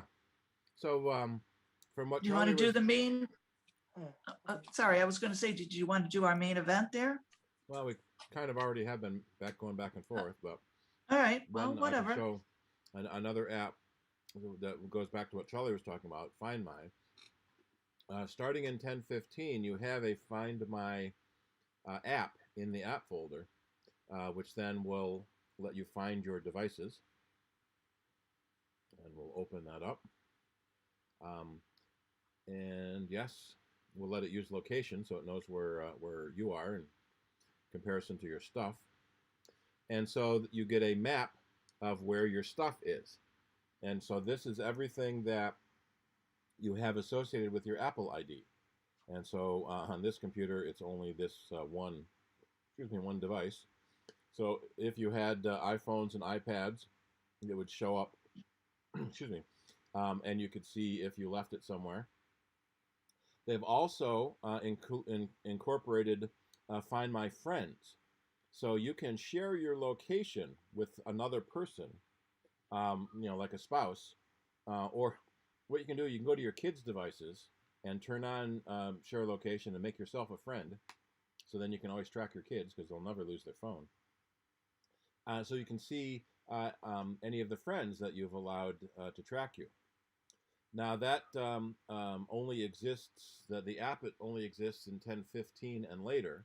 So before that, if you go to iCloud.com/find, so you can be on anybody's computer. Doesn't have to be your computer. Doesn't even have to be a Mac. It can be a Windows machine as well. And then you log into your Apple ID.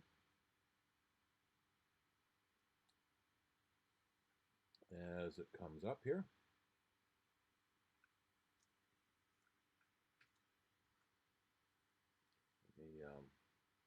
So a new feature in Safari is when you go to an Apple service, it automatically wants to log in with the ID that your computer is on. So right now I'm on the CIDER computer, so it's showing the CIDER account. I'm going to say use a different account. So I can use my personal account.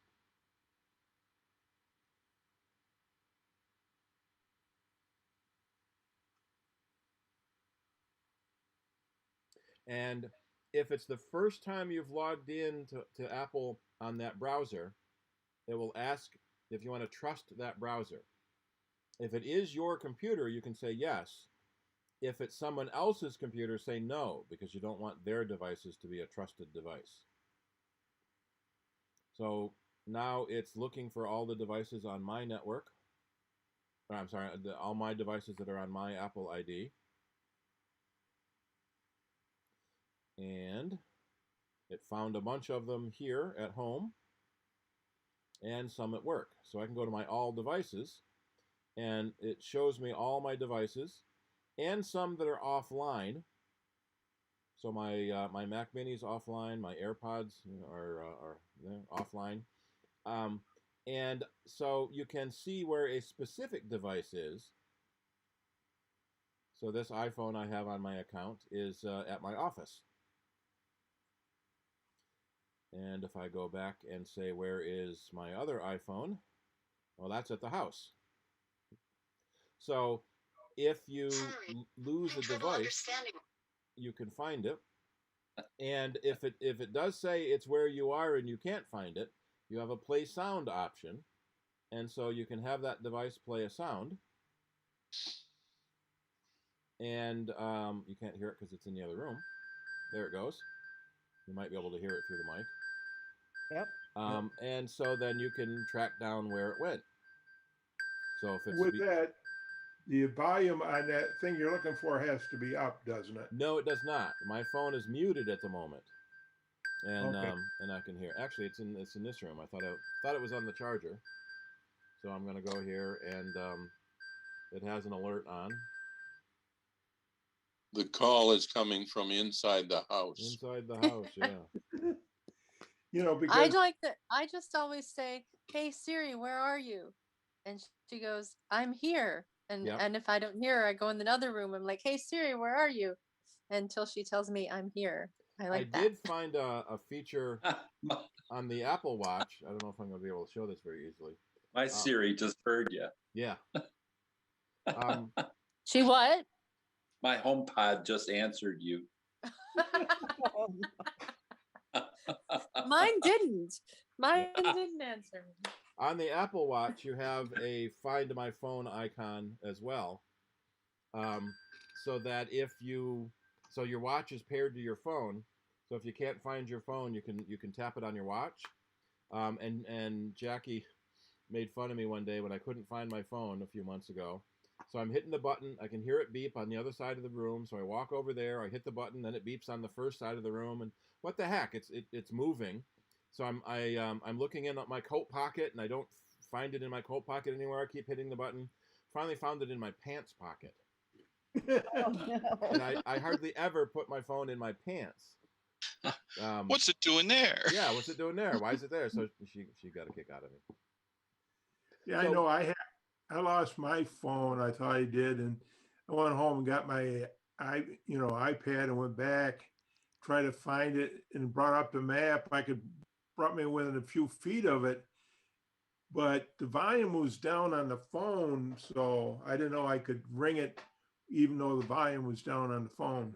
Yeah, when you do the play sound, it plays the sound through the mute and Okay. through the volume. Yeah. Yeah, somebody it fell out on the floor and somebody put it on a desk, and Yep. so, somebody finally found it for me. I knew it was in the room because I could bring down the map within, showing the outline of the room. So it got me quite close. Yep. The other thing you can do with the device is you can put it into lost mode, which then will put a message on the screen saying it's lost, and you can put a phone number up for someone to call to return it. And if all else fails, you can erase the device remotely, so that no one can get into your stuff if it has been stolen. One of the dangers, though, is if you do that erase, it removes it from your account, so you can't find it again later. Because, especially on phones, disk encryption is turned on automatically, and it's getting to be more common on computers that the disk is encrypted. No one can get to your stuff without your password, so you're pretty safe not erasing it until someone tries to turn it on, and it will rejoin a Wi-Fi network and then report where it is. The danger of encryption is no one can get to your stuff without the password, including you. So if you forget your password, you're almost always screwed to try to get your data back. It makes having a backup really, really important.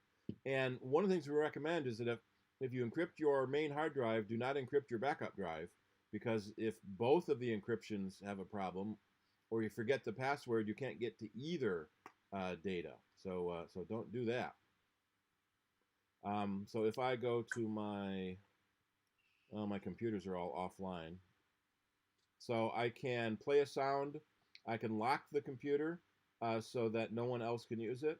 And then I can have it notify me when it comes back online. And I can do a remote erase again. So it's also very important to keep your Apple ID password safe. We have heard of cases where someone's lost their account got lost because they had a weak password, and people were able to remotely erase their computer. There was a journalist a couple of years ago that ran into a problem where he what was it? His Apple ID, when you forget a password, most companies have the option of emailing you password reset instructions. Well, they got into his email, and then were able to send the password reset instructions and change his password so they could log into his account and remotely erased all his stuff. So you wanna keep track of where your password reset instructions go. You want to keep track of your passwords because you don't want to have to forget passwords. You don't want to use the same password on multiple sites. We just had another breach. Facebook, what was it? 500 million breaches to Facebook. Accounts were lost, phone numbers and email addresses. I don't think passwords in this case, but in many of the breaches, they lose passwords too. So if you use the same password at some company that gets breached, in fact, I know my home address was breached. The Adobe breach was one of them. So the same password that you used at Zynga, you use that at Amazon. Your Zynga password is now public. People will log into Apple. The bad guys will log into Amazon with that password and then run up bills on your money. So that's very important to not use the same password. Steve, if I recall correctly, the guy you were talking about was a writer for Wired, maybe. Yeah, I think it was. Professional, and some kid got into his computer, like you said, and erased everything, including, years of family photos and the whole 9 yards. And the kicker is he did not have it backed up. Yeah. So as you say, back up, back up, back up. And this is 2012. That was quite a while ago. Matt Honan was his name. And he was able to track down the people who actually did the break-in, and they were after his Twitter account, which was @Matt.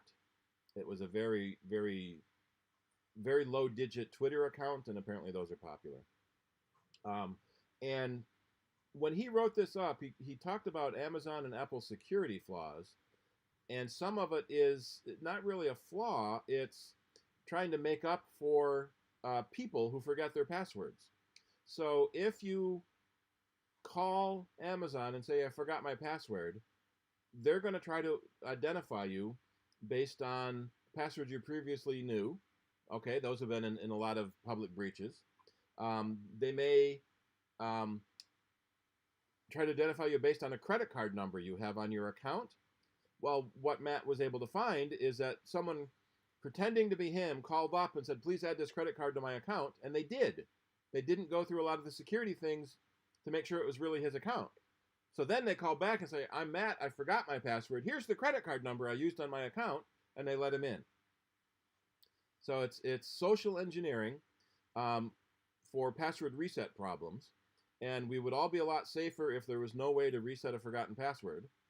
But people will forget their passwords, and you have to give them away. Ken, you had, yep. Yeah, can I just mention something? You're talking about passwords.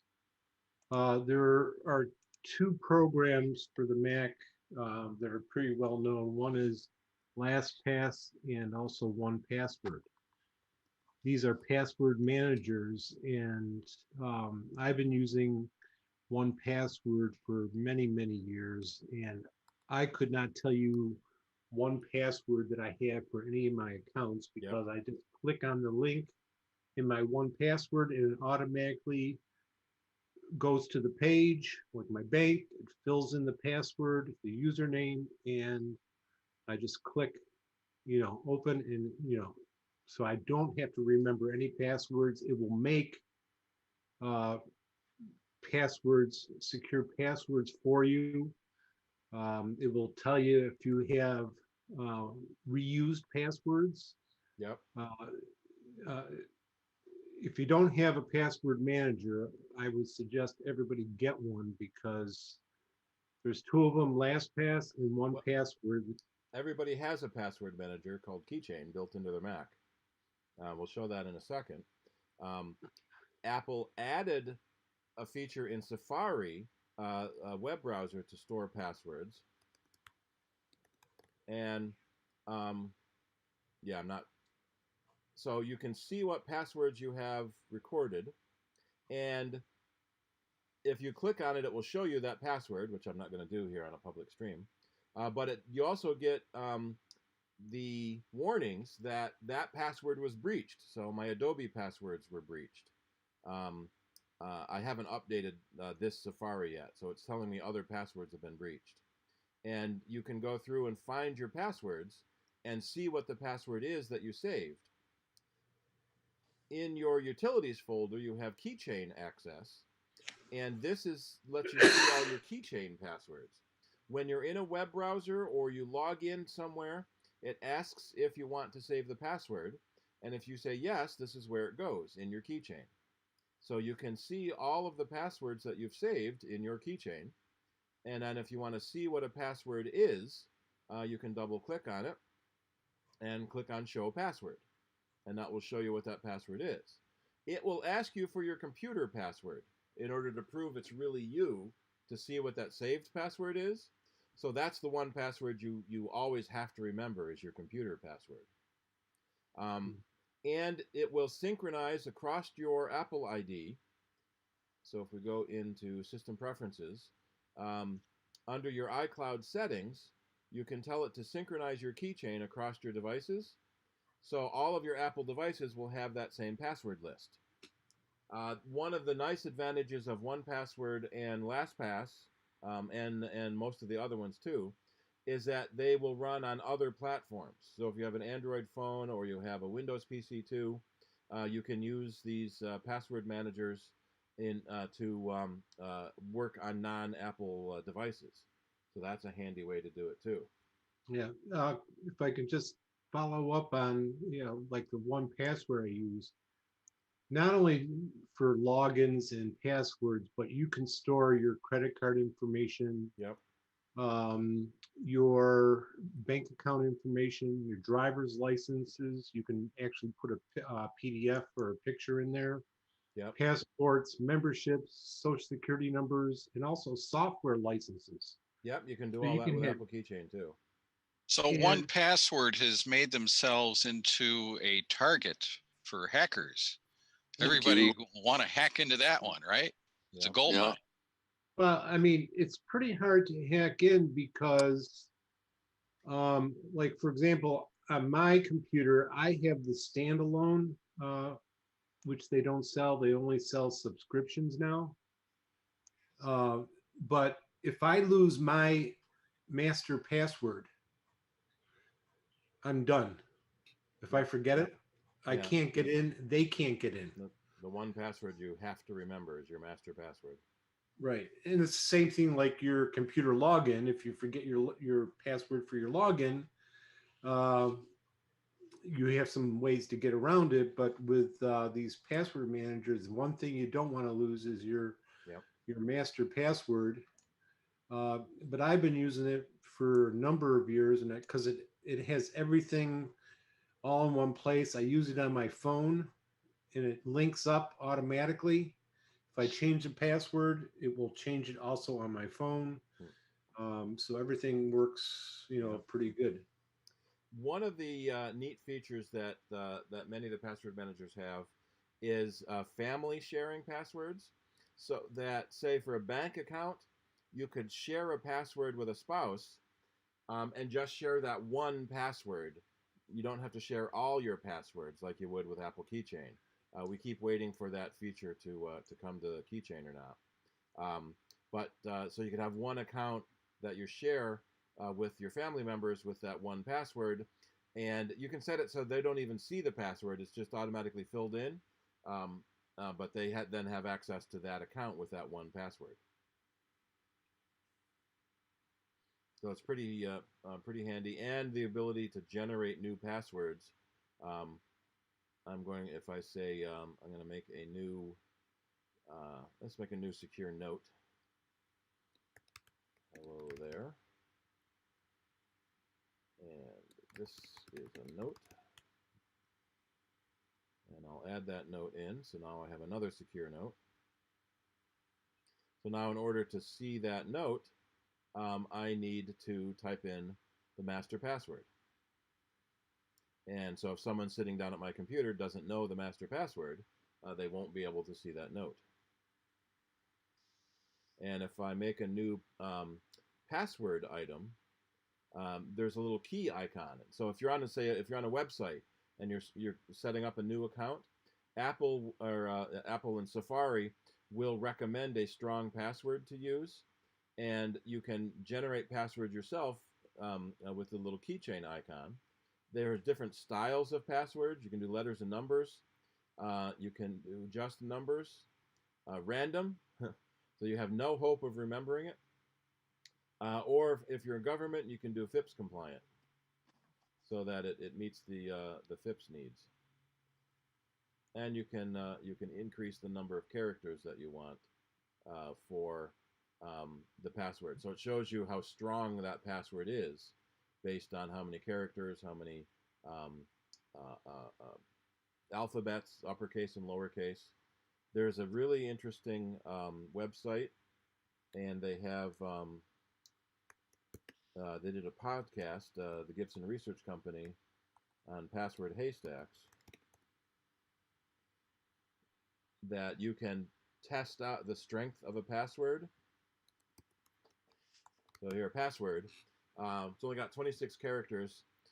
It will take a couple of seconds to break because it's just lowercase. If I add one more character, it gets bigger.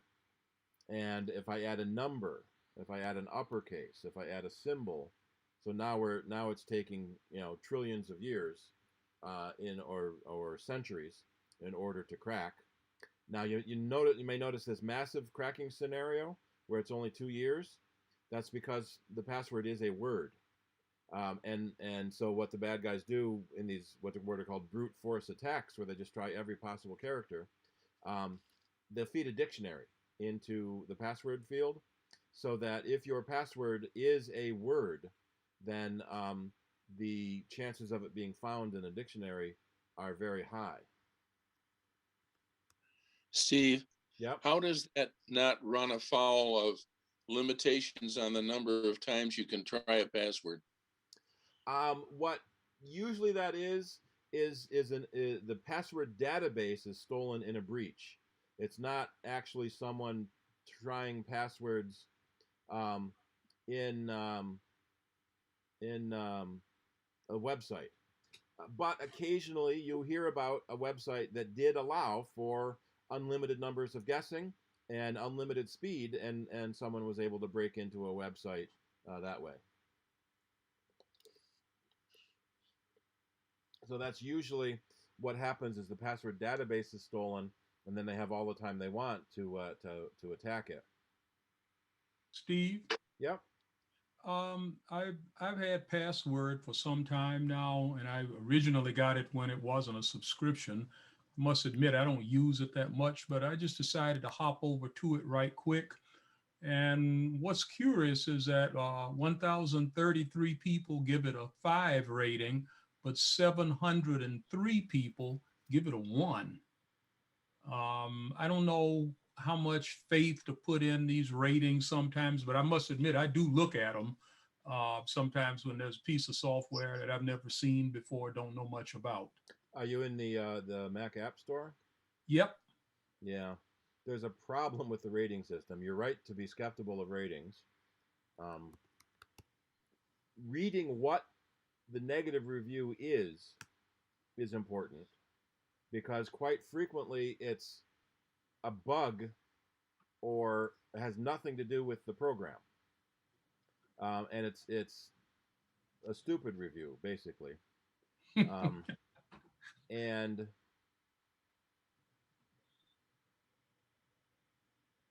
a lot of shadier developers will hire people to write good reviews to skew the review results. Oh, that's good news. Yeah. So it's very tough to know if the reviews are good or not. And Apple is doing a lot to try to figure out why reviews are and to weed out the bad reviews. And so a lot of those complaints are people complaining that it's not free anymore. Mm-hmm. Which is nothing to do with the way the program works. That's a policy that they had. And what was really nice is a few versions ago, Apple started allowing developers to respond to the reviews, so that they can address whatever the problem was. Yeah, I've seen a few of those. Yeah, a lot of times it's please call our tech support and we can fix the problem. Don't leave a bad review and who knows. Right. That business with paid reviews is why, since I learned about it, I have tried to pay more attention to, I think, 4-star reviews rather than 5 stars. And also the details that people in the reviews go into about how the product worked or something like that, rather than just the glowing, enthusiastic stuff that. Yeah. And you kind of throw out the 1s and the 5s and goes with the 3s and 4s. Yeah, and I've been on 1 or 2 sites where there were paid reviews, and they said so. In other words, at the bottom of the review, it said, "I've written this review because they sent me the product for free." Yeah. So, well, reviews in magazines are one thing, but in the App Store where you actually buy it, that's different. Yeah. You can try to go to independent sources. So here's an article from CNET talking about the 2 different ones. George, you had a point? Well, what I was going to say, I think from reading all this stuff, the big thing is all of these subscriptions. Yeah. And Apple does like what 100,000 apps a week that they're trying to find. I mean, there's only so many man hours and so many people that Apple can hire to do all this. You reach a point of just it doesn't pay. But I mean, they're doing the best they can. But it's the bad guys who roll these things with the subscriptions. And I try to do a lot of reviews on the software, and the first thing I look at is the number of stars. Well, that's fine. and then I look at the bottom where all the negatives are. And then you have to look at the reviews and how old are the reviews? Are they new reviews or are they old?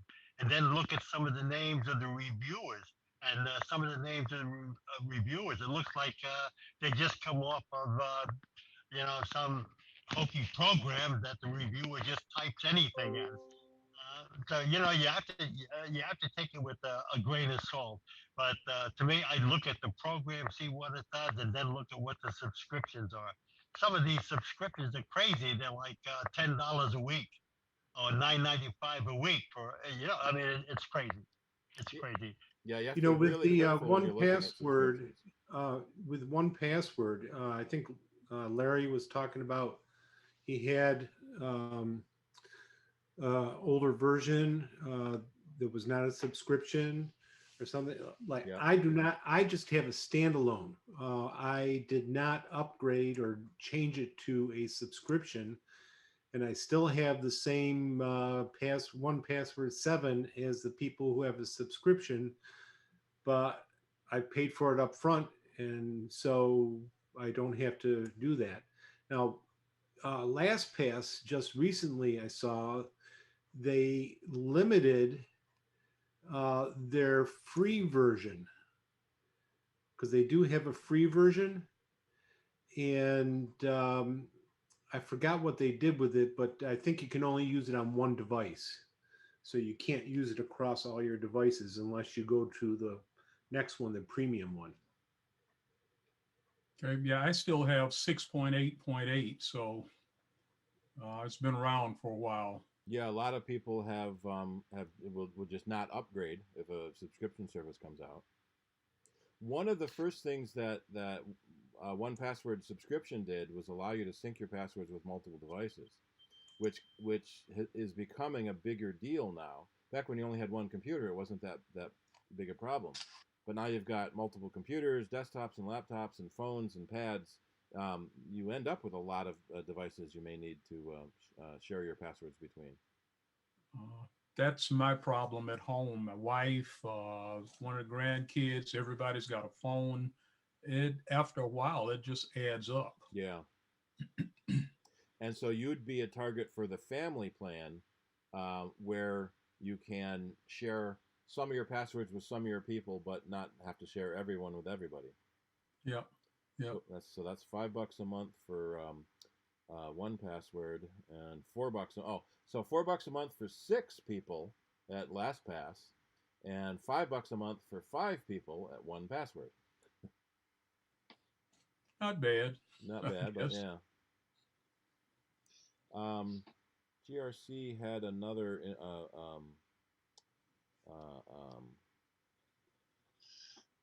graph. If I can find the other, I gotta find the Security Now stuff. There it is. They had we don't need him. The picture of the week a couple of weeks ago was very similar. I think this was it. Yeah, so here's one a graph that's a little similar, but maybe a little more telling. How many characters you use in your password, and how long it will take to break it. So numbers only, even up to 10 digits is instantly. 11 digits, a couple of seconds. So add in lowercase letters, uppercase and lowercase letters, numbers, symbols. That's why so many organizations that want you to make a password require uppercase, lowercase letters, numbers, and symbols to minimize the amount of time it will that it can be cracked. And some of the password analysis that's come out shows that when a site requires a symbol, it's almost always the last character, and it's almost always an exclamation point. So don't do that. Don't use exclamations. Don't make it the last character, because that's how the password analysis has shown. Years ago, yeah, man, I used to have a memory. All right, I'll be back. So the most common password last year in the breaches was 1 2 3 4 5 6, with 2.5 million people using that as their password, and it was exposed in 23 million breaches. And interestingly, the second most common password was 1 2 3 4 5 6 7 8 9. So we better go there. And then picture one, and then password. Sanha. So that's a new one. Don't know. What the heck is that? Yeah. Anyone know what Sanha means? 167,000 people used it. I remembered who I was trying to remember. It was Dennis Worster. And a few years back, he gave a talk about this stuff. And the takeaway was that the most important factor in a password was length. Yeah. So I try to shoot for like 20 characters with at least one number and one uppercase letter. And from that chart you showed a moment ago, it looks like I'm good for a few million years. Yep. Yeah, so if you want to use words to make it easier to remember, use 4 or 5 words in a row. And then you've got a 25, 30 character password, which is really good, but words are memorable. But don't make it a phrase or a common phrase. A couple years ago, one of the big passwords leaked was, "There is no fate but what we make." So that's a very long password. That turns out to be John Connor's advice to Sarah in The Terminator. And so the bad guys, in addition to feeding dictionaries into their password crackers, will also do Bartlett's quotes, Rosacea thesaurus.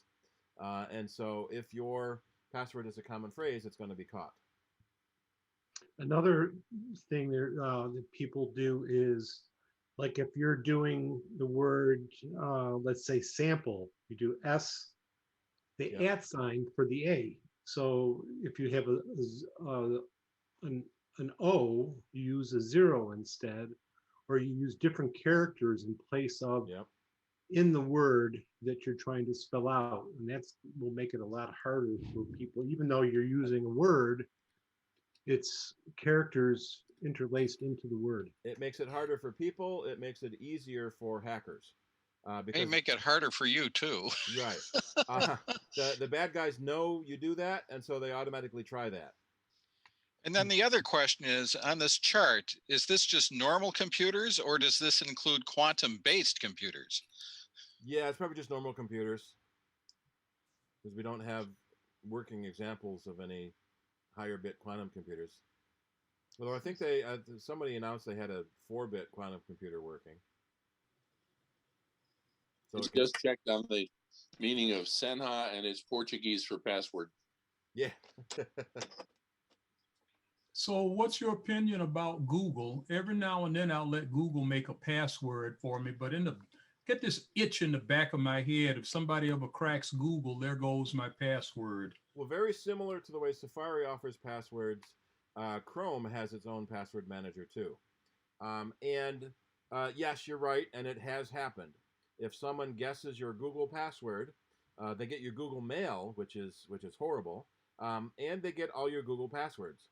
And so you have to be really careful when you're creating your Google password. That is very hard to guess and very hard to brute force. Very similar to when you're creating your Apple ID password. That's a very important password that needs to be strong so that it can't be breached. Chrome generates a password too, and often I'll have a site and Chrome will want to give me the password, which is, I would probably never think of that on my own.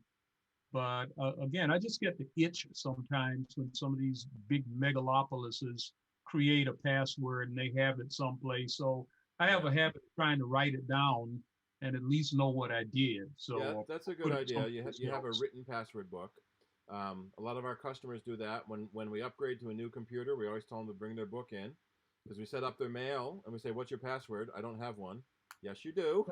"Well, I never have to enter it because you told the computer to remember it. Now we need to know it again." Yep. And does Google store their passwords? Pardon? Does Google store their passwords on their server, or is it just on the computer like Apple does? Well, Apple stores it on the server too.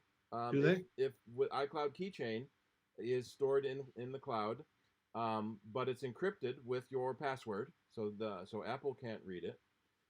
Google password. I know it's stored on your computer and synced through the cloud. Let me see. That's all right. So it's stored in your local profile. I know it syncs through the cloud. I don't know if they store it in the cloud. Dun, dun, dun. Yeah, so there's something. Yeah, don't let your browser store your password because you don't. Firefox does the same thing, has its own password store. So Chrome is encrypting your password with your local store.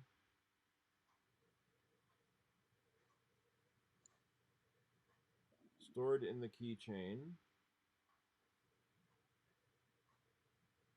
It may not be stored on their cloud, it may just be in your local computer.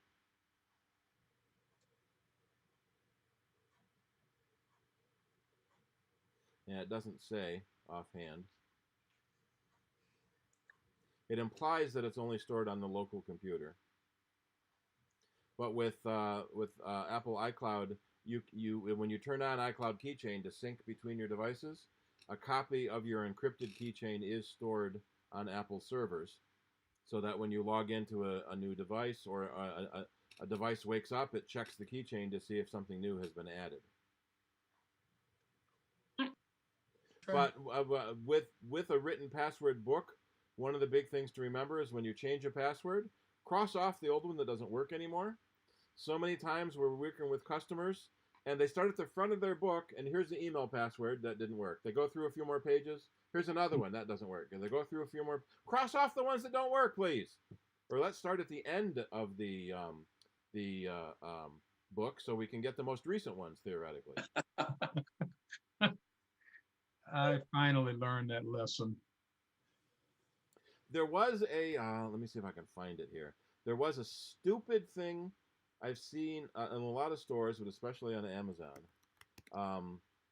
You can get a password book to store your passwords for a ridiculous amount of money. $10. Here, beep, I can't remember. That was only $6. So these password books are ridiculously expensive. You get a 99-cent, little tiny spiral notebook. So if I say notebook,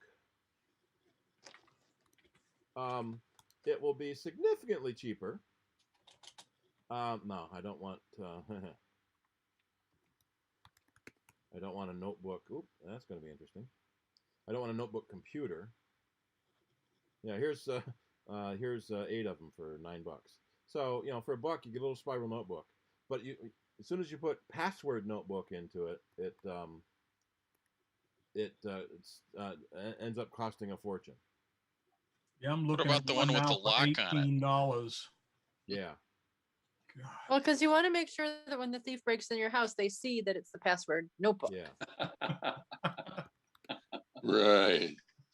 It makes it easier for the thieves. I will Yeah. agree with that. There's a 10-pack for $11. So for $1 a piece, you can get a little password book. I just have a spiral bound. I keep Yeah. it locked up. I'd never buy something like this. I'd never separate with my money for this. Yeah. And then one thing that George pointed out in a previous meeting is make sure your spouse knows where it is, and in case something happens to you. Yes, Steve. I tell you, and you ignore me. You tell me, but yes. Why You use need to index show cards? me. I just did about 10 minutes ago. I use index cards with a rubber band around them. That's a nice thing too. Yeah. Then when Then I have one an is alphabet outdated, you can throw it away. I have the letters there, so then I file them by alphabet, whatever the site's name is. Yeah. Be sure to update your rubber bands at a good interval. Okay. That thing blows. Yes. It's I was just trying to figure out what Google Authenticator was. Do you want to say anything about that, Steve? Yeah. When when you create an online account, the traditional thing has been your email address and a password. And your email address becomes so public because you're using it in so many places that there's no privacy with an email address. It's public. And passwords are easy to break, easy to guess. Because so many people use similar passwords, because passwords gets breached all the time from companies, their passwords aren't as secure as we would hope they are. So most companies, especially those that have money or dealing with money, use something called two-factor authentication. In fact, let's even start there.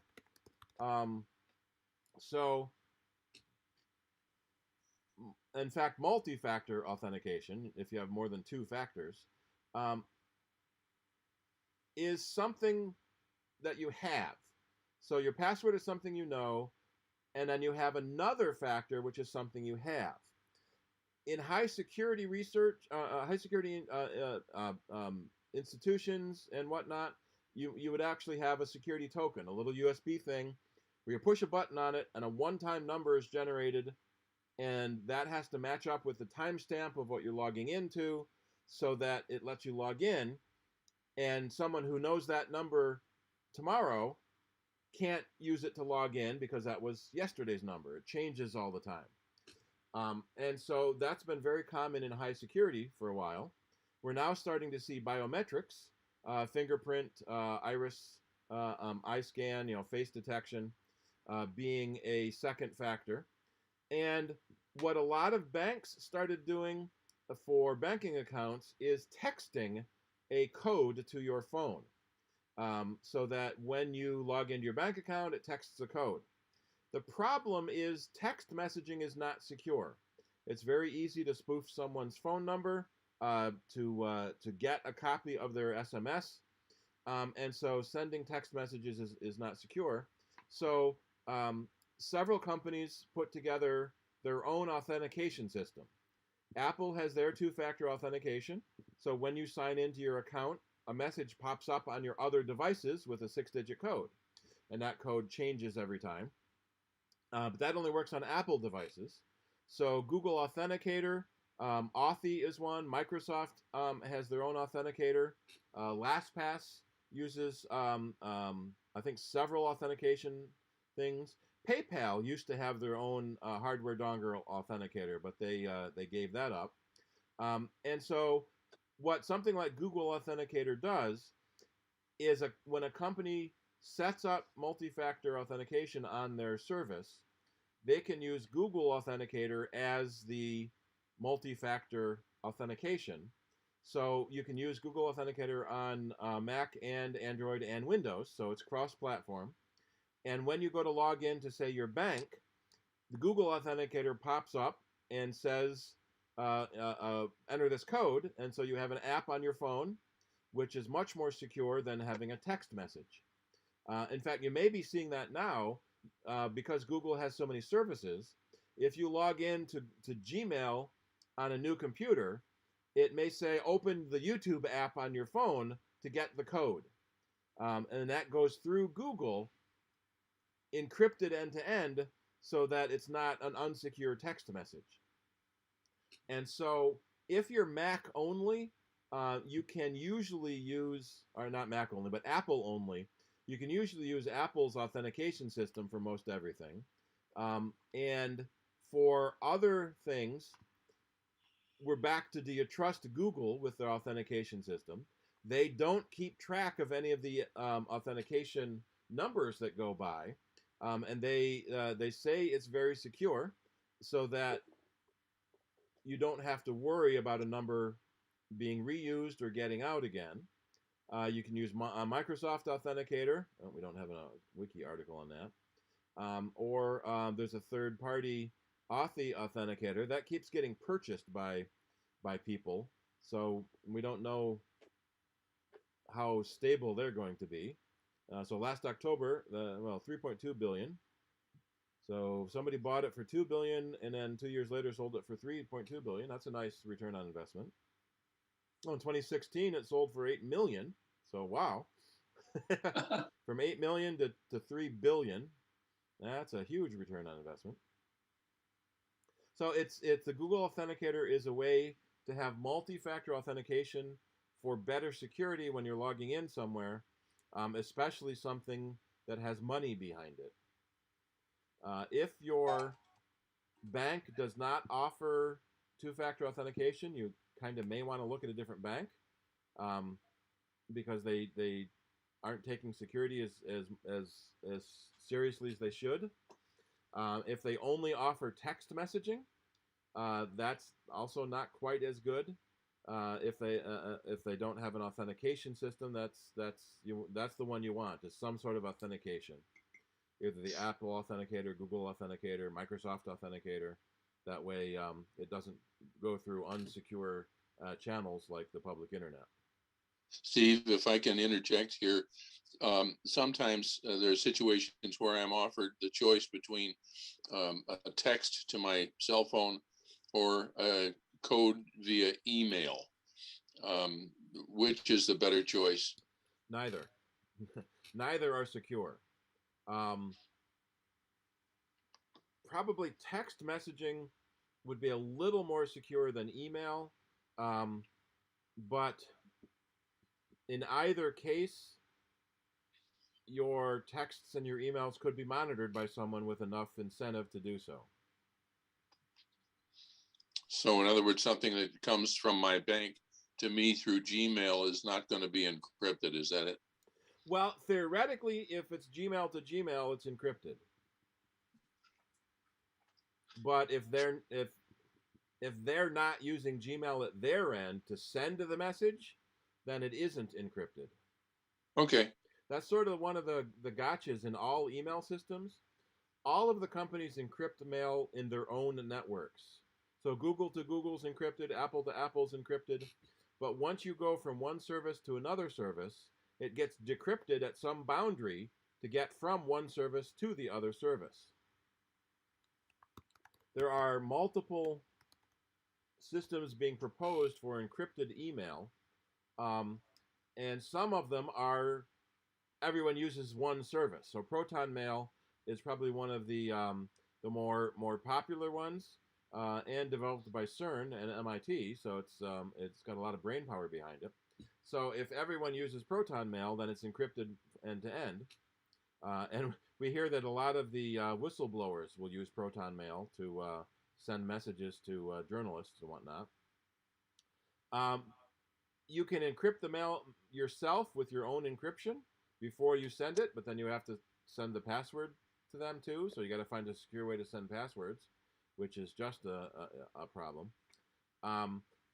Because email was never designed to be encrypted, there's something called a downgrade attack, that if you have an encrypted mail, there's an encrypted mail service called SMIME that runs on standard mail servers. But if there's a malicious mail server in the middle, they can say, I don't understand SMIME, and the sending server says, okay, here's the plain text. And so we can't rely on email cross platforms to be secure. Thank you. Yeah. So we've always said, think of email like a postcard. Anyone can read it along the way. They probably won't, but they could. On the other hand, in the situations I was describing, often what happens is that they'll send me a code by email, but it has a fairly short expiration, like 15 minutes. Yeah, that's pretty good. Even if somebody grabbed it after about 15 or 20 minutes, it would not be useful to them. Am I right? Right. There was it Zeus? There was a banking Trojan that was really sophisticated. When you logged into your bank, it would watch you log in and record your password because it could follow your keystrokes. It would empty your bank account behind the scenes while it intercepted the web traffic and showed you on your screen that all the money was still there. So you wouldn't know your money was gone. say you try to use your debit card and it's denied, so you log into the web and it says, hey, your money's all there, because this Trojan would intercept the web page and show you all the money was still there. So that was a pretty sophisticated and type of Trojan.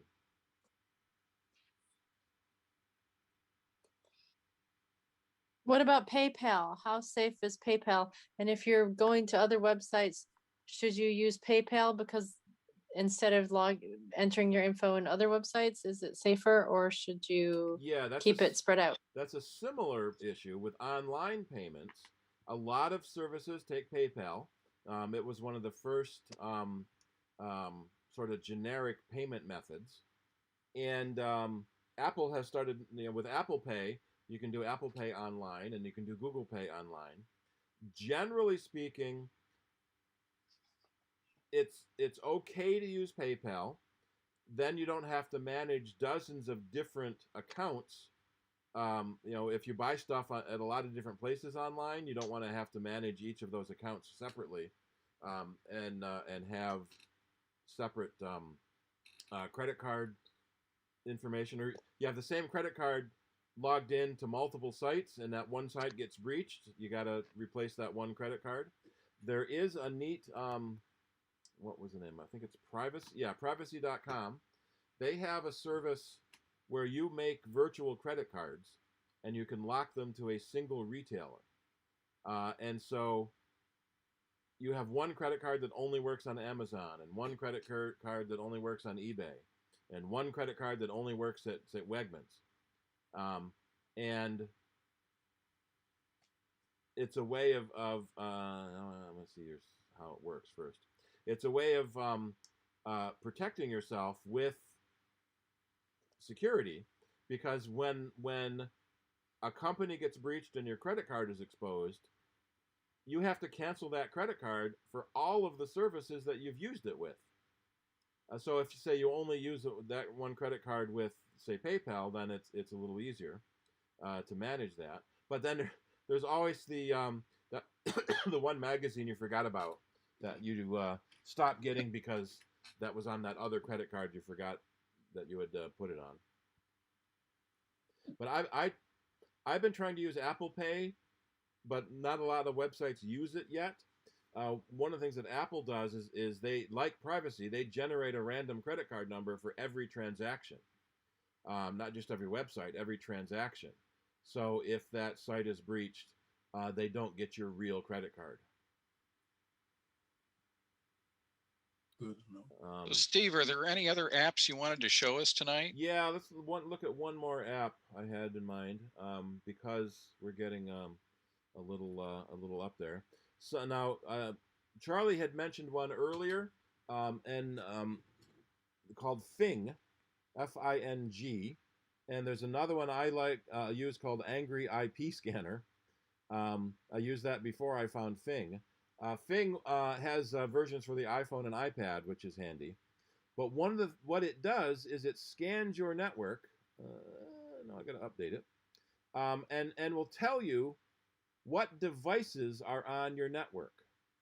And so I'm going to scan my network here. And here are all the devices on my network. And you kind of want to keep track of this. So if you find something on your network you didn't realize was there, you can track something down and figure out what it is, or you can change your Wi-Fi password and make sure you kick people off. So if someone has your Wi-Fi password, they can get into your network and see your stuff. Now, one of the things that's been happening is that Apple is obscuring names on your network to prevent the bad guys from scanning your network and finding things. Excuse me. So you'll see that some of these have no name, but it knows it's an Apple device. So it makes it a little bit harder to find.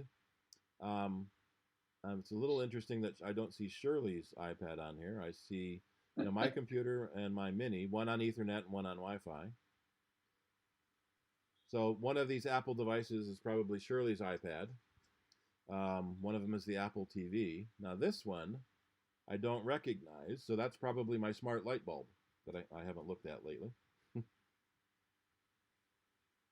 So if you start seeing new devices pop in that you don't recognize, it's probably time to change your Wi-Fi password.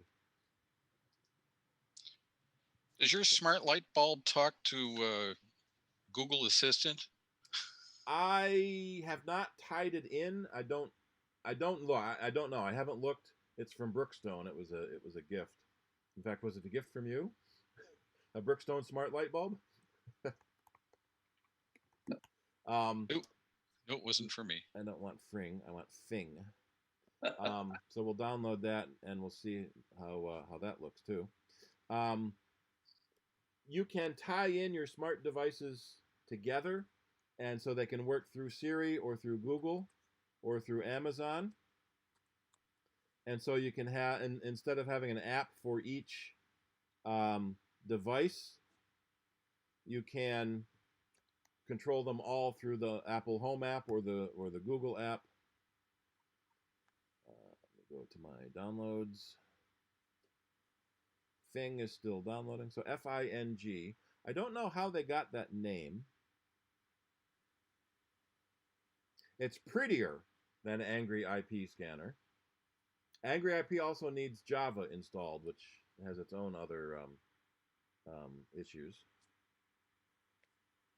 There we go. So we got Fing. So we'll install that.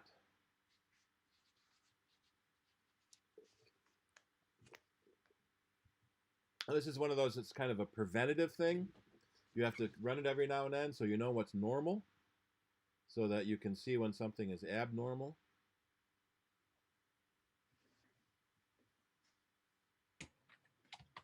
Or abnormal. Is this, yeah, that's the SpaceX. I've been downloading. Everyone watch the Blue Origin New Shepard launch today? No. And SpaceX is launching next week, and which one is it? The Starship is launching soon too. There's so many launches. Applications, there we are. And I can go to Fing. Fing 1 and Fing 2.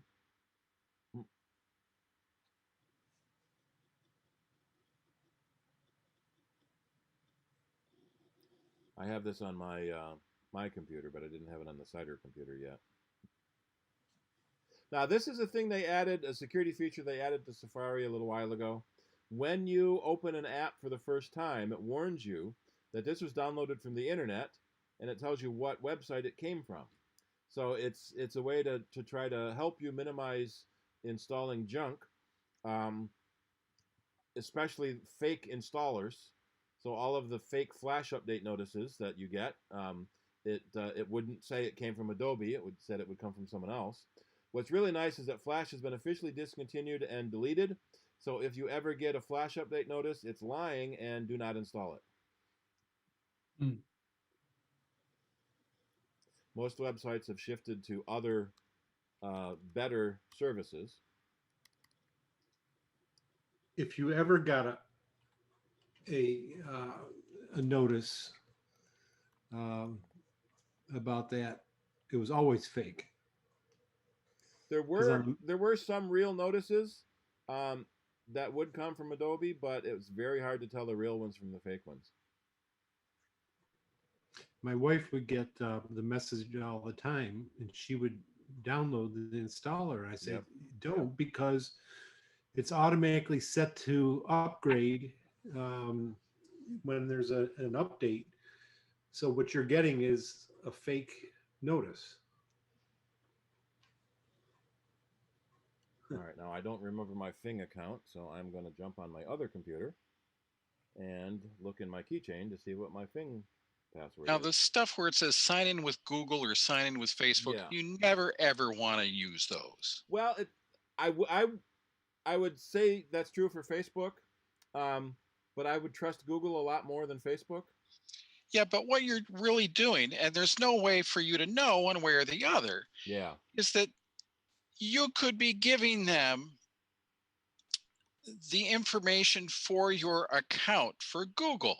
And then what they do is they take that information, they sign in for you, they get all of your personal information and download it. And they say, yep, we'll let you in. Thank you. I've been curious about that. And is that in fact the way that works? It can.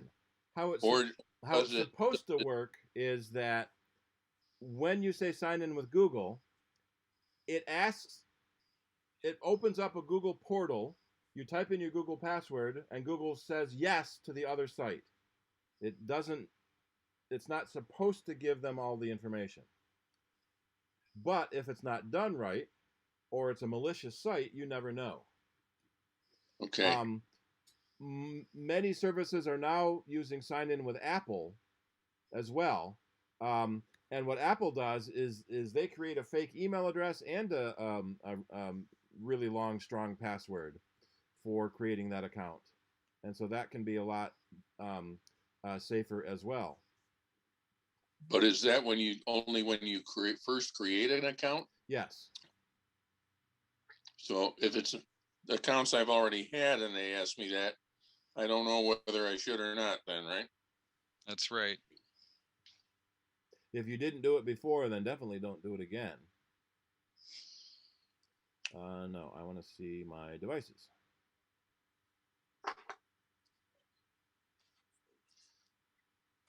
Is there an app called Find My Cough Drop that just fell out of my mouth? Yeah, your nose. Yeah, that's not the most effective.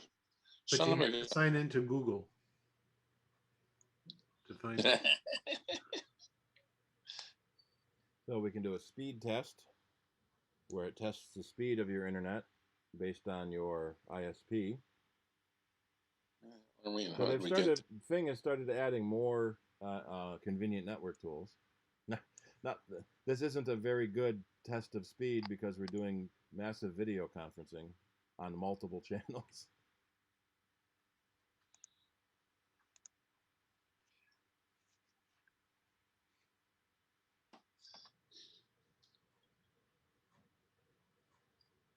All right, so I can see all the devices on my network.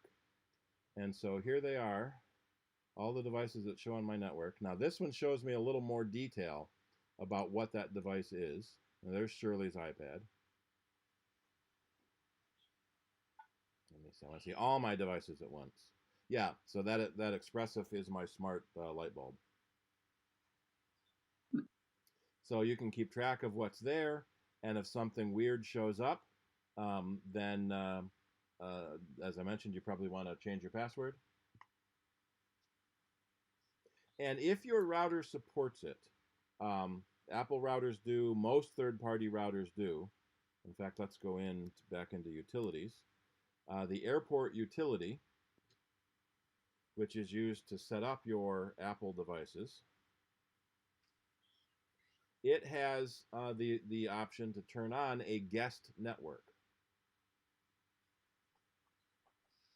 And what that guest network does, if I go to wireless, the guest network is a completely separate network that can only get to the internet. It can't see your computers, it can't see your file servers, it can't see your printers. It can just get to the internet. So when guests come to your house, you can let them have that password to get to the internet. Also, if you're setting up Internet of Things, security cameras and thermostats and smart bulbs and things like that, put those on the guest network too. Because if that product has a breach, and there have been many cases of smart cameras getting breached, it can't get into your network and attack the rest of your devices. It can only get into your guest network.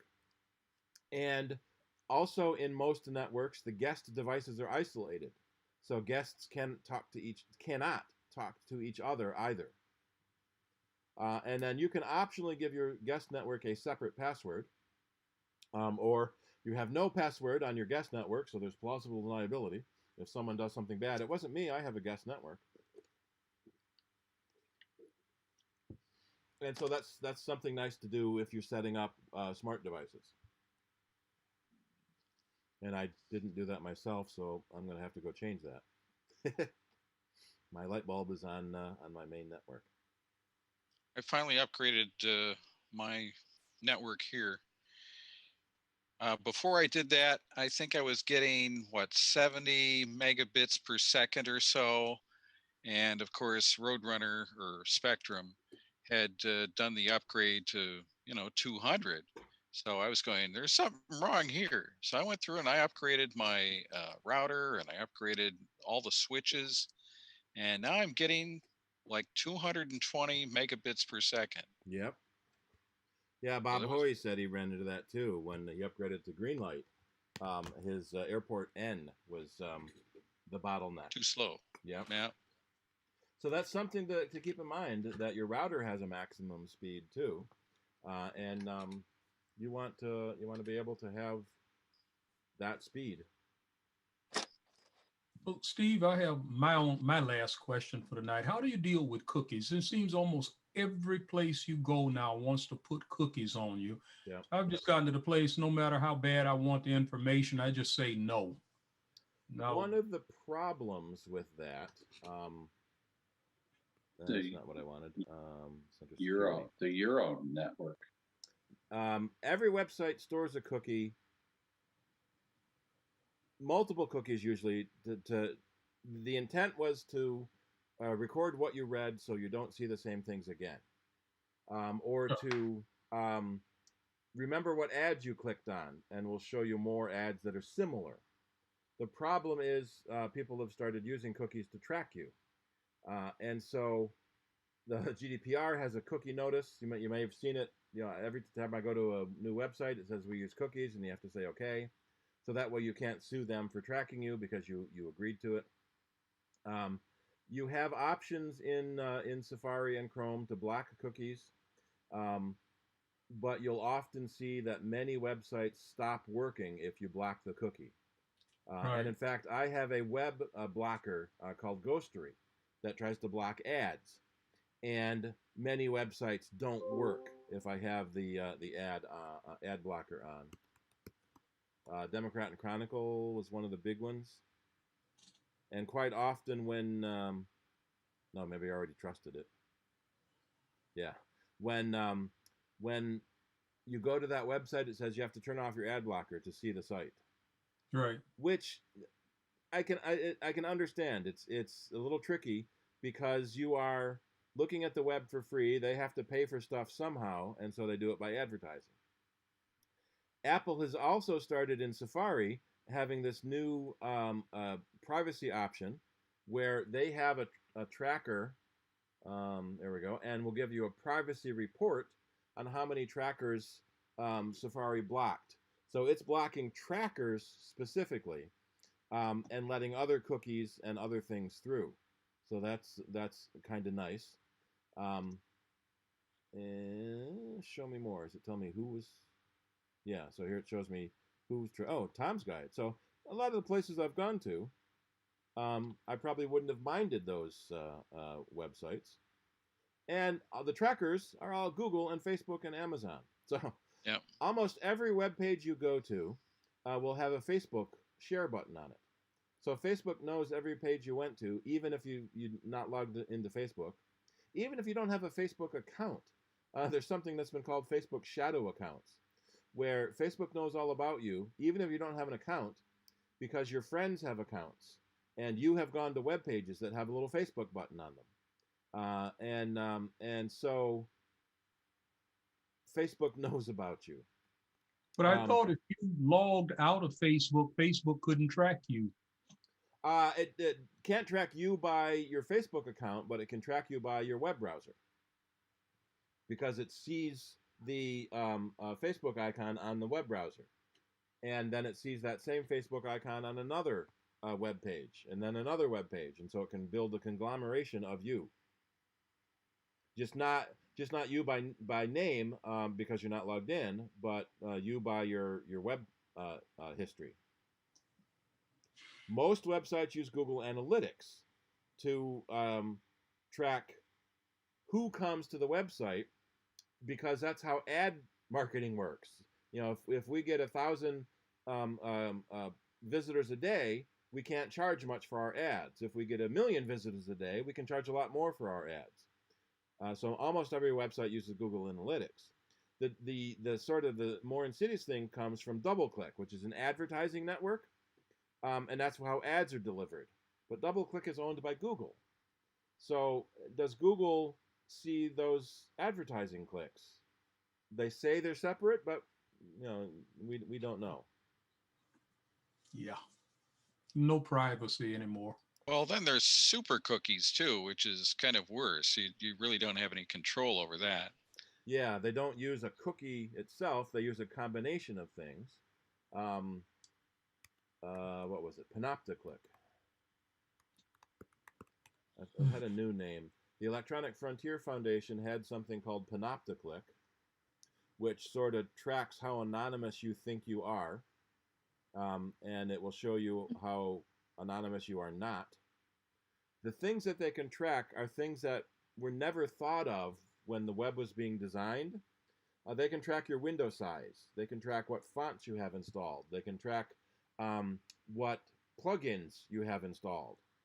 And all of that stuff was designed for websites to better show you a page. So if they know what size your window is, they can format the stuff to fit on that window. But it also means that your window, which is 1023 by 769, is different than someone else's window. And so this Panopticlick, they have tested 293,000 users in the last 45 days and have collected 18 bits of identifying information. And so here's all the stuff your web browser tells to the other end what you have. And so this is stuff that some tracking sites use to make these super cookies. So even if you clear your cookies, they can track you in other ways. In fact, Google has said they're going to start blocking trackers like Apple is doing. But because Google is the biggest advertiser, that just means they have another way to track you, and not by a tracking cookie. So it's tricky. One of the things that you can do, but you have to do it from the beginning, is a site like Facebook use only in a different browser. So you say you use Firefox only for Facebook, and use Safari only for going to your bank, and then use Chrome only for going to Twitter, and eventually you run out of browsers. Because if you keep the browsers separate, right now, there's no way to track you between browsers. Okay. But I wish I hadn't asked. That's annoying. A lot of people will think about private browsing. So you go into private browsing, and they think it keeps you private. And it kind of does. It keeps you private from other people using your computer. Your website still knows, your ISP still knows. So when private browsing first came out, we used to call it porn mode. So your spouse didn't know what you were going to. And in fact, Microsoft ran a bunch of commercials with Dean Cain, about using Internet Explorer's private browsing. And it was a whole bunch of these where the husband is browsing, and the wife goes to use the computer, and he goes, "No, wait!" and she pukes everywhere because of the stuff he was browsing at. So this was back in 2009. So we've had private browsing for a while. Okay. I can't find my lightning cable to charge my iPad with. Oh no, I'm at 10% and dying. Well, I think that means we're just about done for the night, I think. Yep. Yep. Yeah. No.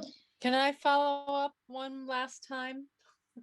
Sure. I did that D thing and it says no issues found, gave me a code, and then said for more information, blah, blah, blah, to determine the service option. Well, and do I want to get started? Do I want to do that? It said there's no issue, and then it gives me this option to Right. So it's assuming for you more ran diagnostics information. because there's a problem. The hardware diagnostics didn't find Apple would like to collect your Mac computer serial number. Yeah. So you ran diagnostics because you think there's a problem. Diagnostics didn't find a problem. Do you want to schedule an appointment with Apple to fix the problem?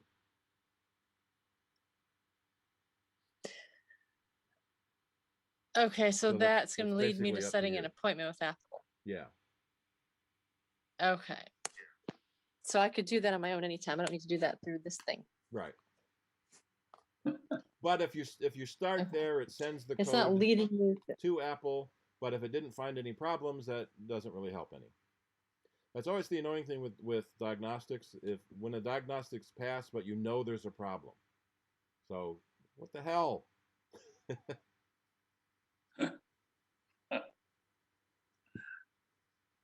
All right. Yeah. So next Wednesday is our virtual general meeting. I'm sorry, our virtual board meeting is next Wednesday, and then Bob Hoey is hosting our Saturday virtual SIG. If you're interested in joining that, give Bob an email, and he'll give you the link for that.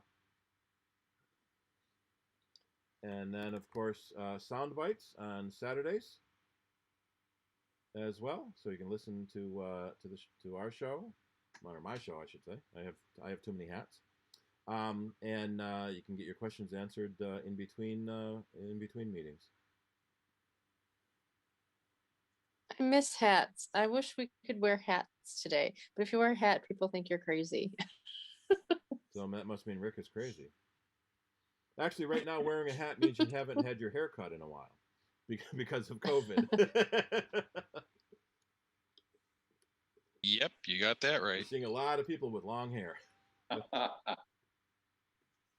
All right, so I guess that means that we're ready to say sayonara. Yep. Thank you very much, Steve. For another month. Yeah, you're very welcome. Thank you. Thank you. Thank you. Bye. Bye. All right. So one-man show. Thank you. All right, and so good night to everyone.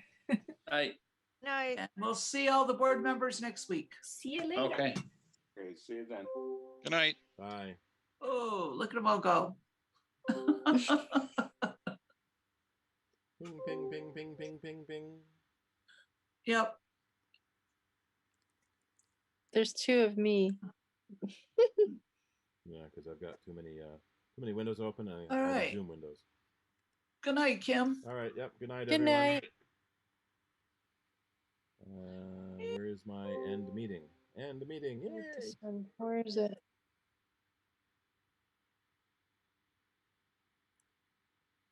And we'll go back to the Safari window open. I'm going to leave that on the CIDER website. So when I stop the YouTube stream, hi to everyone on YouTube. And we'll see you next week.